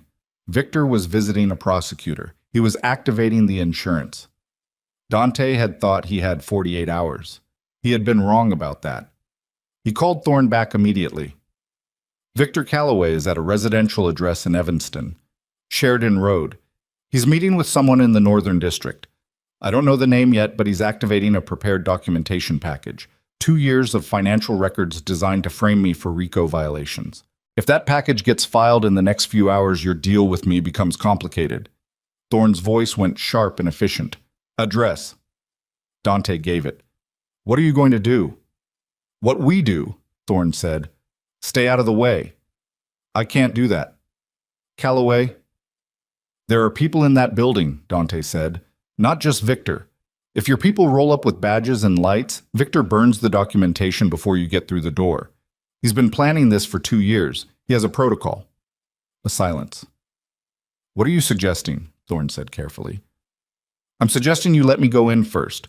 I get the documentation. I get him talking. You have people outside and you come in when I give the signal. He paused. He'll talk to me. He won't talk to you. Not tonight, not until he's lawyered up for a week. But he'll talk to me. You're asking me to let a civilian. I'm not a civilian, and we both know it. Dante was already back on the road. Give me 30 minutes. After that, come in whether I've signaled or not. Thorne's silence lasted 5 seconds. You're not authorized to... I know. Are you going to stop me? 6 seconds. 30 minutes, Thorne said. And Calloway? Whatever happens in that house, I wasn't part of it. Understood. Bisham. The house on Sheridan Road was large and set back from the street. The kind of old Evanston money that expressed itself in understatement, good bones, mature trees, a porch light that suggested welcome without demanding it. Victor's Escalade was in the driveway. One other car, unfamiliar. Dante parked 2 houses down and walked. He went around the side of the house, through a gate that was unlocked because the late Garrett Foss had been the kind of man who trusted his neighborhood, and came in through the back. The kitchen door was locked, but the window beside it was not latched all the way. And Dante had grown up in houses where knowing which windows were which was a survival skill, and he was through it in under a minute. The house was quiet, a lamp on in the front room. Voices from somewhere toward the right, a study or a library from the sound of it. 2 voices. Victor and a man whose voice Dante didn't recognize. He moved through the kitchen, through a hallway. He stopped outside the door of the room where the voices were. Victor was saying, needs to be filed tonight, not tomorrow. The moment Dante makes contact with Thorne's office, and I believe he already has, the window is... Dante pushed open the door. The room was a study. Bookshelves, a desk, a leather chair, a fireplace going. Victor was standing. Across from him, seated at the desk with a briefcase open in front of him, was a man in his mid-40s, suit without a tie. The look of someone called out of an evening at home on short notice. He looked up when Dante came through the door with the expression of a man who had just realized he was in a different situation than he thought he was in. Victor turned. His face did the calculation fast. The arrival of Dante, the hour, the fact that Dante had found this address, and arrived at a place that was past surprise, past the performance of surprise, straight into the flat acknowledgement of a man who has been outmaneuvered and knows it. Dante, he said, not warm, not performing anything. Sit down, Victor. You shouldn't be here. Sit down. The man at the desk started to rise. Dante looked at him. You, close the briefcase. Don't touch anything in it. Sit back down. He looked at the man steadily until the man sat. Then he moved into the room and positioned himself between the 2 of them and the door, the way he'd positioned himself in rooms since he was young, always knowing where the exit was and making sure it was his. The documentation in that briefcase, Dante said. How much of it is fabricated? Victor sat down slowly in the armchair near the fireplace. He looked older in this light than he did in restaurants and meeting rooms. Or maybe Dante was just looking at him differently. None of it is fabricated, Victor said. That's what you don't understand. Everything in there is real. Every transaction, every record. I didn't invent anything. I just positioned it. Positioned it to look like something it wasn't. Positioned it to look like what it was, absent context. Victor leaned forward, elbows on his knees, and for a moment, just a moment, he looked like the man Dante had known at dinner tables for 20 years, the man who had sat with him after his father's funeral and told him the world was still navigable if you were smart and careful. Dante, I am trying to tell you something important. Everything I have done, the letter, the records, all of it, was to protect this organization, to protect you even when you couldn't see that protection for what it was. You put a car outside a building with a child in it. Victor's jaw tightened. To pressure you, not to harm. There is no version of that sentence that ends in a way I'm willing to hear. Dante's voice was very quiet. The quietest it had been, which in his experience was when people in the room with him became most alert. Give me the briefcase. Dante, give me the briefcase, Victor, or I open that front door right now and the people outside come in, and you explain yourself to them, and everything in that case becomes evidence in a federal proceeding instead of something we handle between us. Victor looked at him. A long, reading look. The look of a man trying to determine whether the person across from him has actually crossed a line or is performing the crossing of it. Dante held the look without blinking and without moving, and after 10 seconds, Victor reached across and picked up the briefcase from the desk in front of the man who had not spoken and who appeared to be reconsidering all of his life choices, and held it out. Dante took it. He opened it. Inside, a hard drive, a printed document set, 3 inches thick, bound with a clip, and a sealed envelope addressed to the Northern District Clerk's office. He took the hard drive and put it in his jacket pocket. He took the document set. He left the envelope. The drive and the documents, he said. This is everything? There's a copy, Victor said. Dante looked at him. Cloud backup, Victor said. I'm not an idiot. Give me the access. And then what? You walk out of here and I face nothing? You get to decide how this ends? Yes, Dante said. That's exactly what happens. Victor laughed. It was a short, hard sound, not warm at all. The laugh of a man who has run out of better responses. You've decided you're better than me, he said. You've known this woman and this child for what, 2 weeks? And you've decided that everything I built, everything I sacrificed, means nothing compared to... I'm not better than you, Dante said. I'm just done being you. The sentence landed in the room and stayed there. Victor looked at him for a long moment. Something moved through his face. Not regret exactly, but the acknowledgement of a man who has looked at the end of something and recognized it for what it is. He gave Dante the cloud access. A login, a password, spoken aloud in a room that was very quiet. Dante deleted the backup from his phone where he stood, watching the confirmation screen, making sure. Then he moved to the door and opened it. In the hallway, 3 people. Thorne and 2 agents Dante didn't know, moving fast, weapons drawn but pointed down. Thorne looked at Dante, then at the room behind him, then back at Dante. Your 30 minutes were 28, Thorne said. I work fast.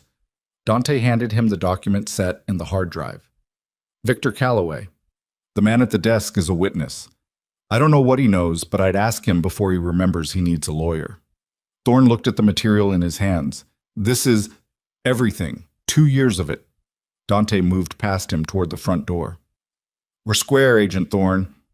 Calloway. Thorne's voice stopped him at the door. The immunity agreement covers the woman. It doesn't cover you. I know, Dante said. We'll deal with that separately. He walked out into the cold Evanston night. He sat in his car for a while before starting it. His hands were not shaking. He'd half expected them to, and they weren't, which told him something about where he was, past the point where adrenaline was in charge, past the point where his body was reacting. He was just tired. The specific heavy tiredness of someone who has been carrying something for a long time and has put it down and is now feeling the absence of the weight. His phone buzzed. Marcus. All quiet at the apartment. Boys asleep. Woman still up. He typed back, I'm coming. He started the car. He was 2 blocks from the Wicker Park apartment when his phone rang again. Unknown number.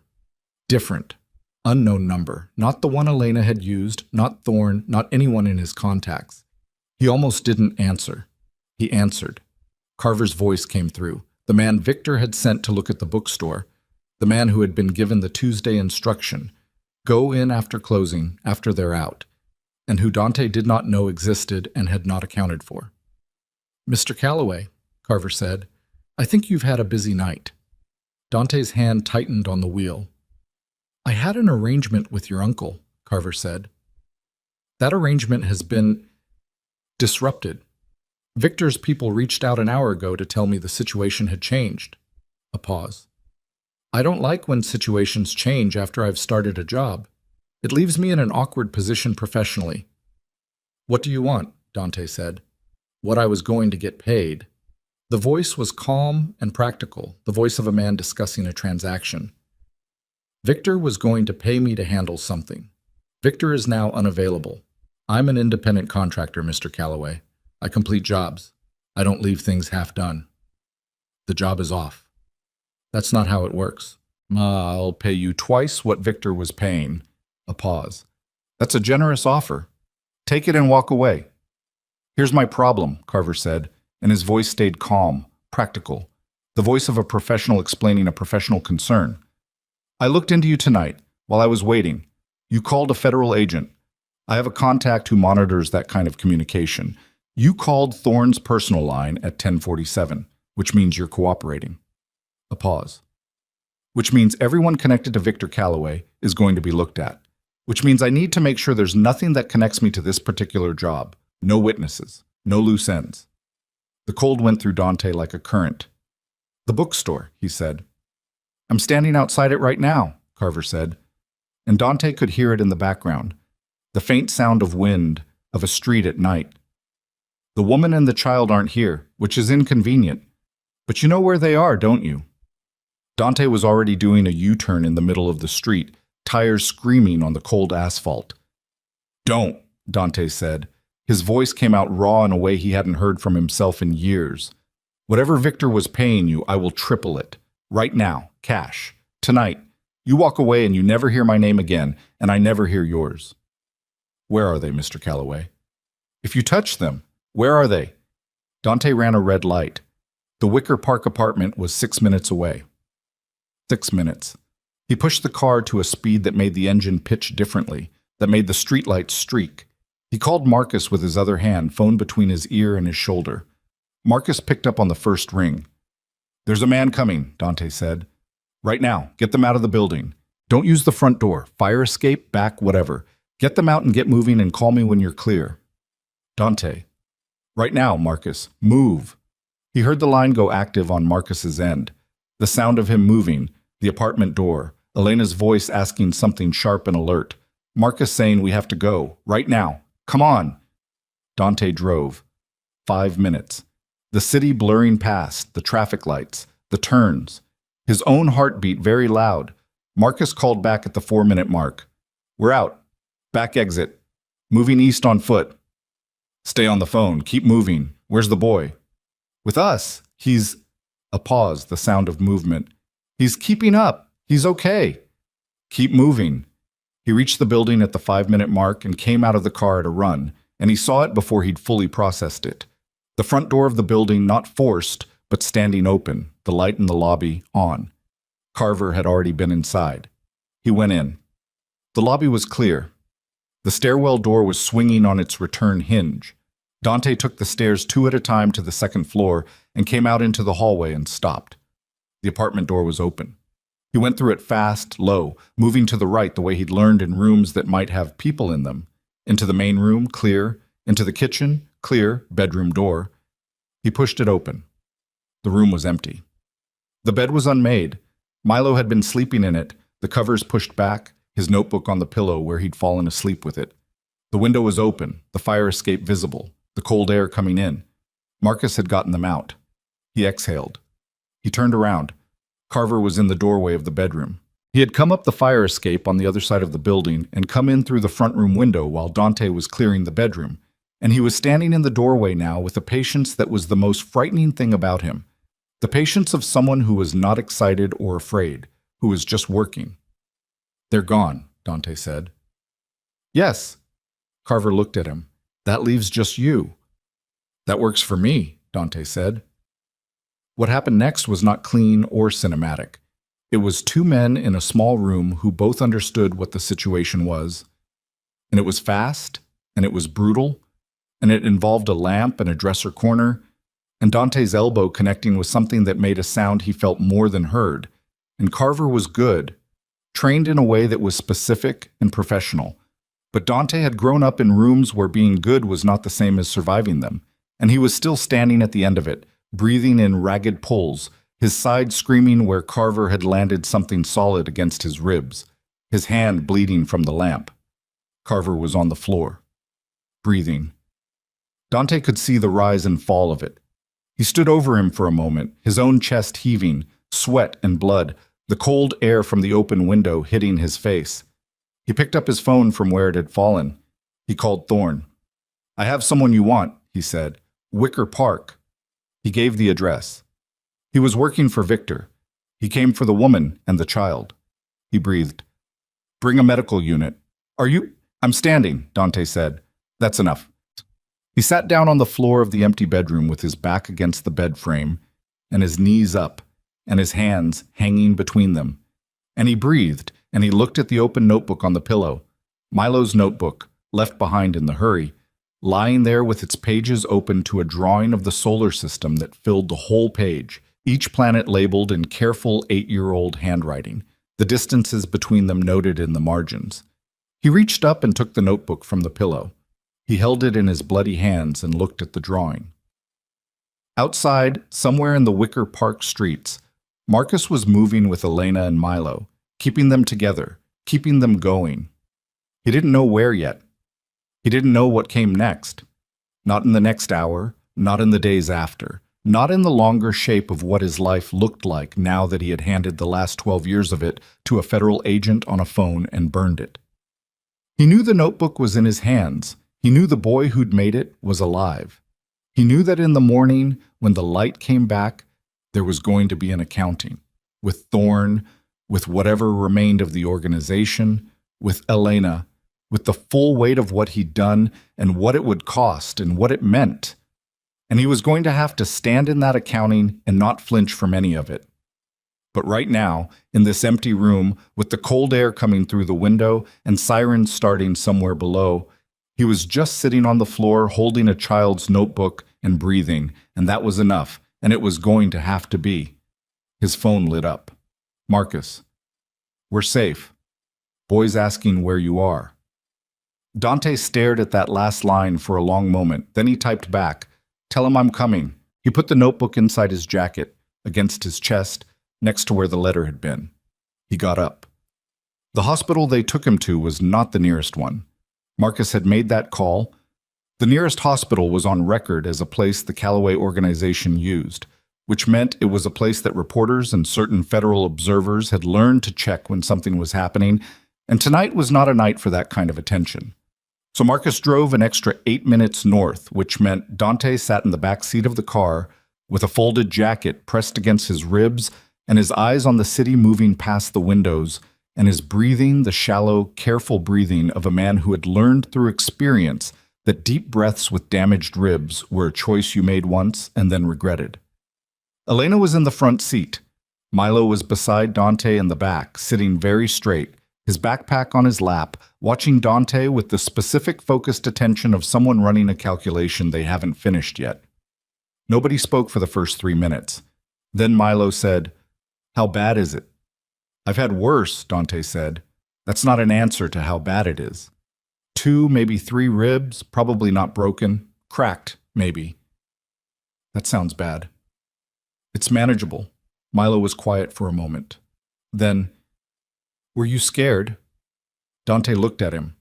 In the moving light of the city, streetlights, headlights, the occasional blaze of a lit storefront, the boy's face was very serious and very young and very familiar in the way that faces you shared blood with were familiar even when you'd only known them for 2 weeks. "Yes," Dante said. "What were you scared of?" "That Marcus wouldn't get you out in time." Milo absorbed this. He looked at the back of his mother's head, then back at Dante. "He did, though. He did. So it worked out." "This part did," Dante said. Elena said nothing from the front seat, but her hand, which had been resting on the console, tightened slightly and then released. None. The hospital took 3 hours.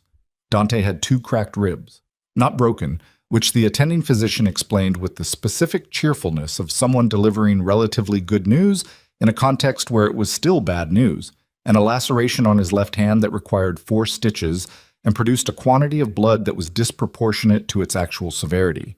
He was given painkillers he accepted and instructions to rest. He accepted less convincingly, and at 2:15 in the morning he came out of the treatment area into the waiting room where Elena was sitting with Milo asleep across 2 chairs, the boy's head on her thigh, her hand moving slowly through his hair. She looked up. She looked at the bandaged hand and the way he was holding his torso with the careful immobility of the recently injured, and she said nothing for a moment, just looked at him with an expression that had moved past the controlled management she usually deployed and arrived somewhere raw and less arranged. "Sit down," she said quietly. "You look terrible." He sat in the chair across from her, moving slowly. "What happens now?" she said. Her voice was very low, not to wake Milo. "I have a meeting with Thorne tomorrow afternoon. I'll be there for a while." He paused. "There's going to be a process. Cooperating with a federal investigation it takes time. There will be legal proceedings connected to Victor, to the organization." He looked at his bandaged hand. "To me." "To you," she said. Meaning I spent 12 years running something that I knew was illegal, and I'm going to have to account for that. The immunity agreement covers you. It doesn't cover me." He met her eyes. "I'm not walking away clean. I want you to understand that." She held his gaze steadily. "What does not clean mean?" "I don't know the full shape of it yet. Reduced charges, probably. Some kind of arrangement, given what I'm providing. My lawyer will be in the room tomorrow." He paused. "It could mean time. I don't know how much." A silence. Milo shifted in his sleep, a small, restless movement, and Elena's hand adjusted automatically. The specific unconscious competence of a mother who had been doing this for 8 years. "You're telling me this now," she said, "at 2 in the morning in a hospital waiting room. I'm telling you now because I said I was going to be honest with you, and I'm going to be honest with you even when the timing is bad." He looked at her. "You deserve to know what you're dealing with, what Milo is potentially dealing with, before you decide anything." She looked at him for a long moment. "You think I'm going to run? I think you have every right to." "I've been running for 8 years, she said quietly. "I'm tired." She looked down at her son's sleeping face. "I'm not saying I've decided anything. I'm saying I'm not going to make any decision tonight in a hospital at 2 in the morning, and neither are you." She looked back up. "Tomorrow exists. We deal with tomorrow. He nodded. They sat in the quiet of the waiting room, the hum of the building around them, the occasional sound from the nurse's station, Milo's slow, even breathing. And Dante sat with his cracked ribs and his bandaged hand and the notebook still inside his jacket, and did not try to say anything else, because there was nothing else that needed saying right now. And Elena had told him what the next hours looked like. And for the first time in longer than he could measure, he let someone else's read of the situation stand without revising it. Thorne's office was on the 14th floor of a federal building downtown, and it looked exactly like what it was. A room where the government did paperwork about the things people did outside. Institutional carpet, fluorescent light, a window that looked out over a parking structure.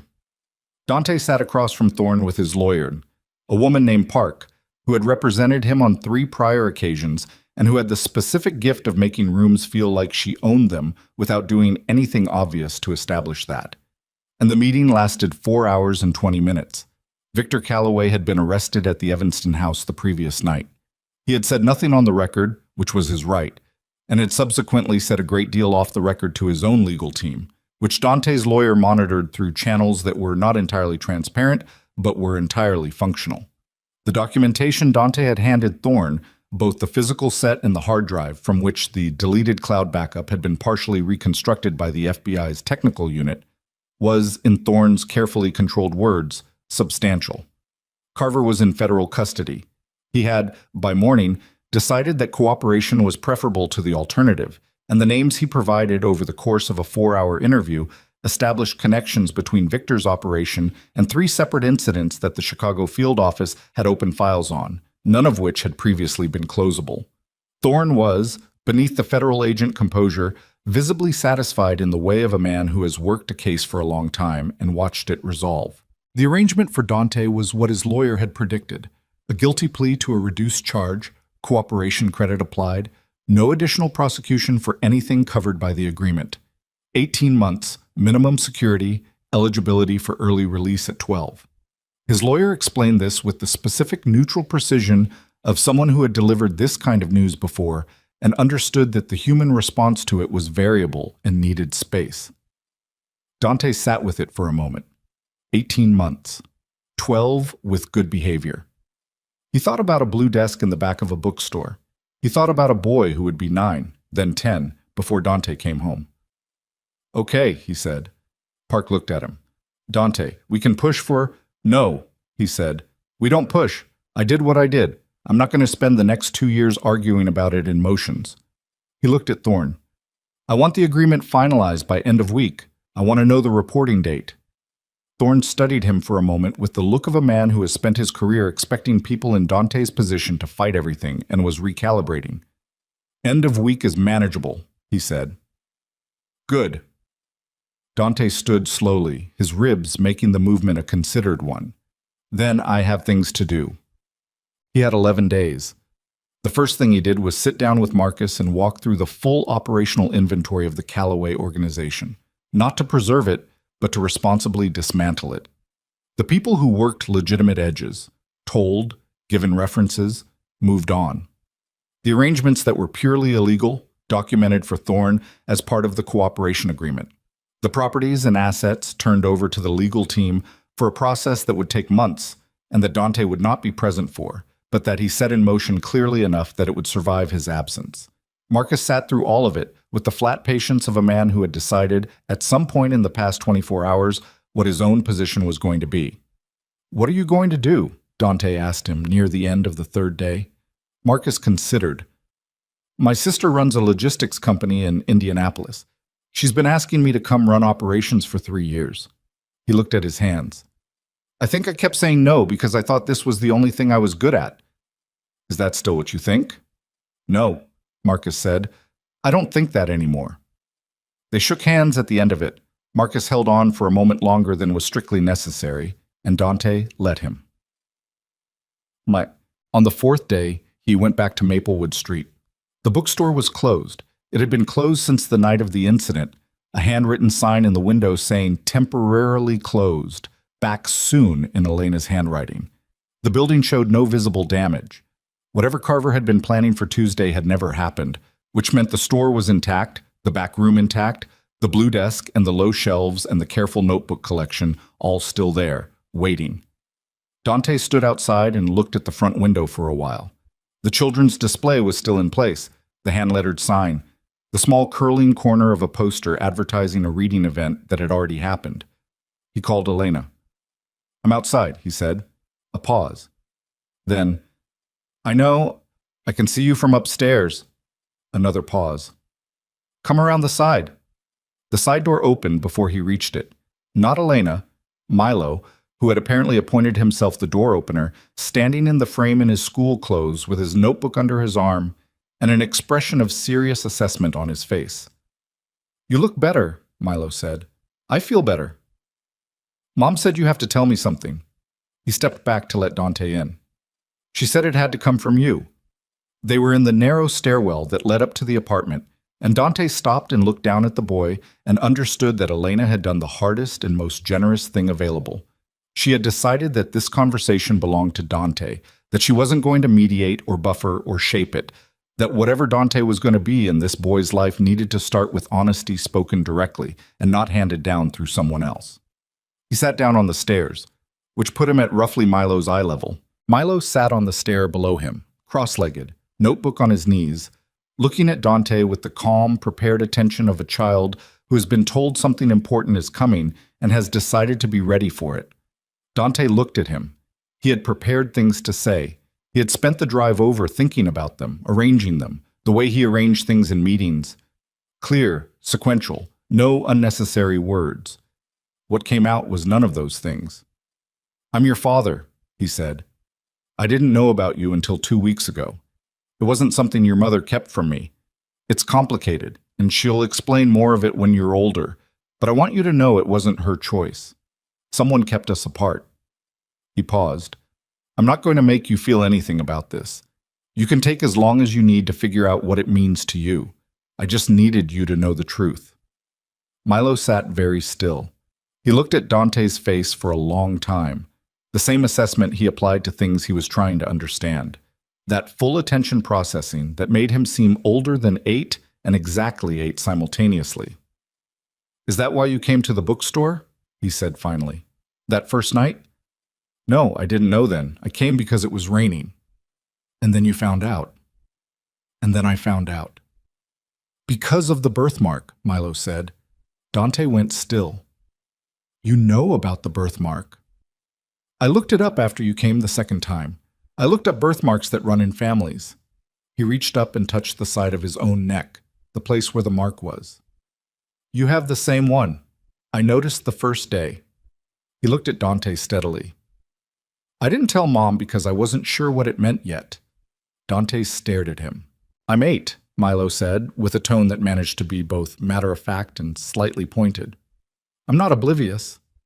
Dante made a sound that was close to a laugh, and not quite, because his ribs still made that a complicated proposition, and he put his hand over his eyes for a moment and breathed.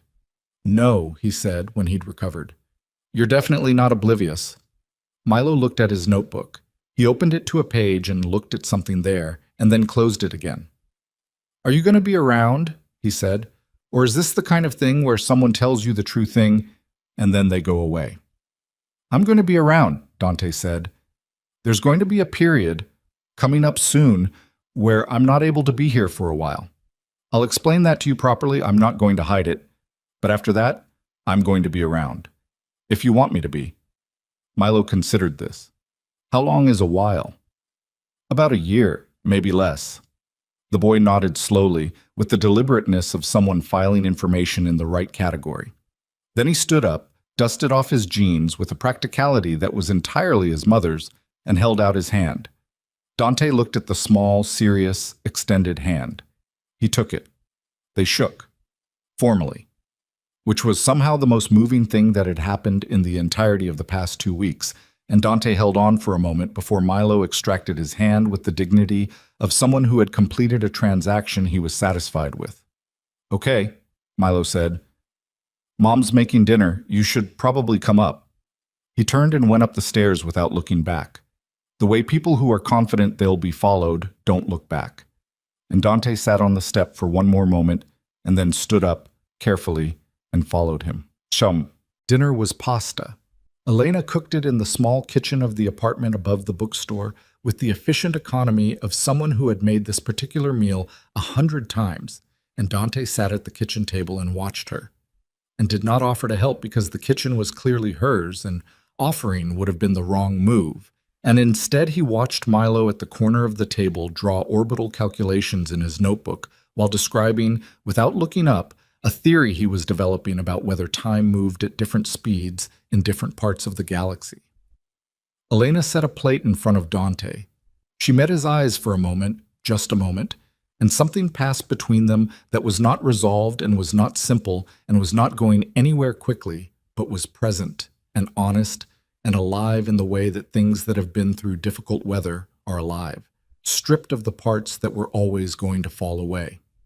She sat down. The three of them ate. On the seventh day, Dante went back to the bookstore alone, in the morning, before Elena opened it. She had given him a key the previous day without making a thing of it, just handed it to him at the end of an evening, the way you handed someone a key when you had decided, provisionally and carefully and without announcing the decision, that they were allowed in. He let himself in and stood in the store in the early morning quiet. He walked to the shelf near the back where he had first found the science book. He stood there for a while. The shelf was as it had been. The same disorganized abundance, the same sense that the books had arrived here through decades of accumulation and had settled into their positions like sediment. He pulled a book from the shelf at random and looked at it. Put it back. Pulled another. The Korean War book he'd bought that first night was at home on his kitchen shelf, which was the only shelf in his apartment with anything on it that felt personal now. He moved to the counter and sat on the stool behind it, Elena's stool, the one she stood on for hours each day, and looked at the store from her angle. From here, the store looked like what it was, a small, imperfect, necessary place, full of things that mattered to someone. He sat there for a while. When Elena came down at 9 to open, she found him behind the counter with a cup of coffee from the place 2 doors down and a list on a notepad he'd found under the register. She stopped, looked at the list.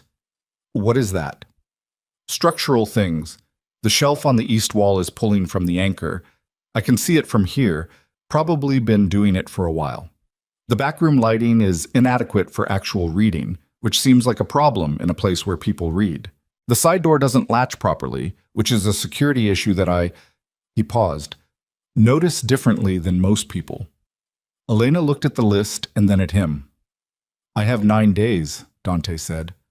I'd like to spend some of them being useful. A long moment. She looked at him with the reading look, the one she had applied to everything since the first night.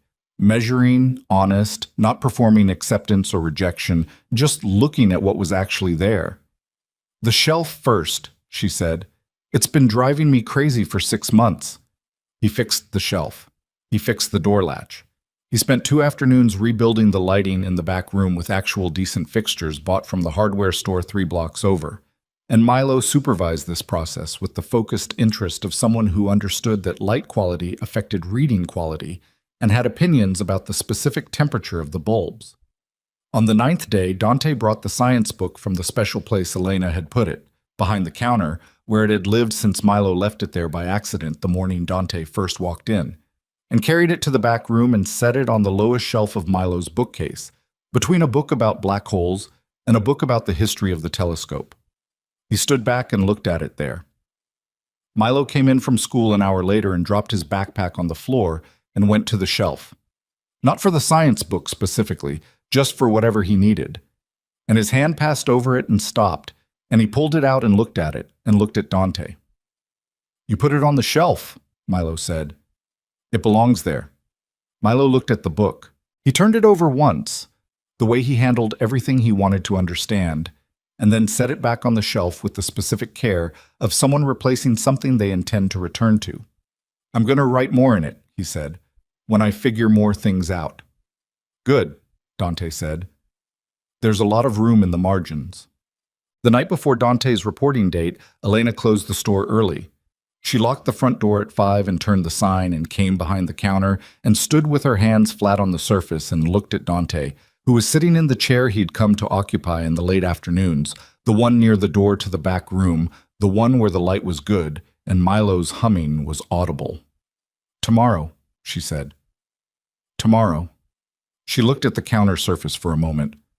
I kept a list, she said, all the things I was angry about, for the 8 years.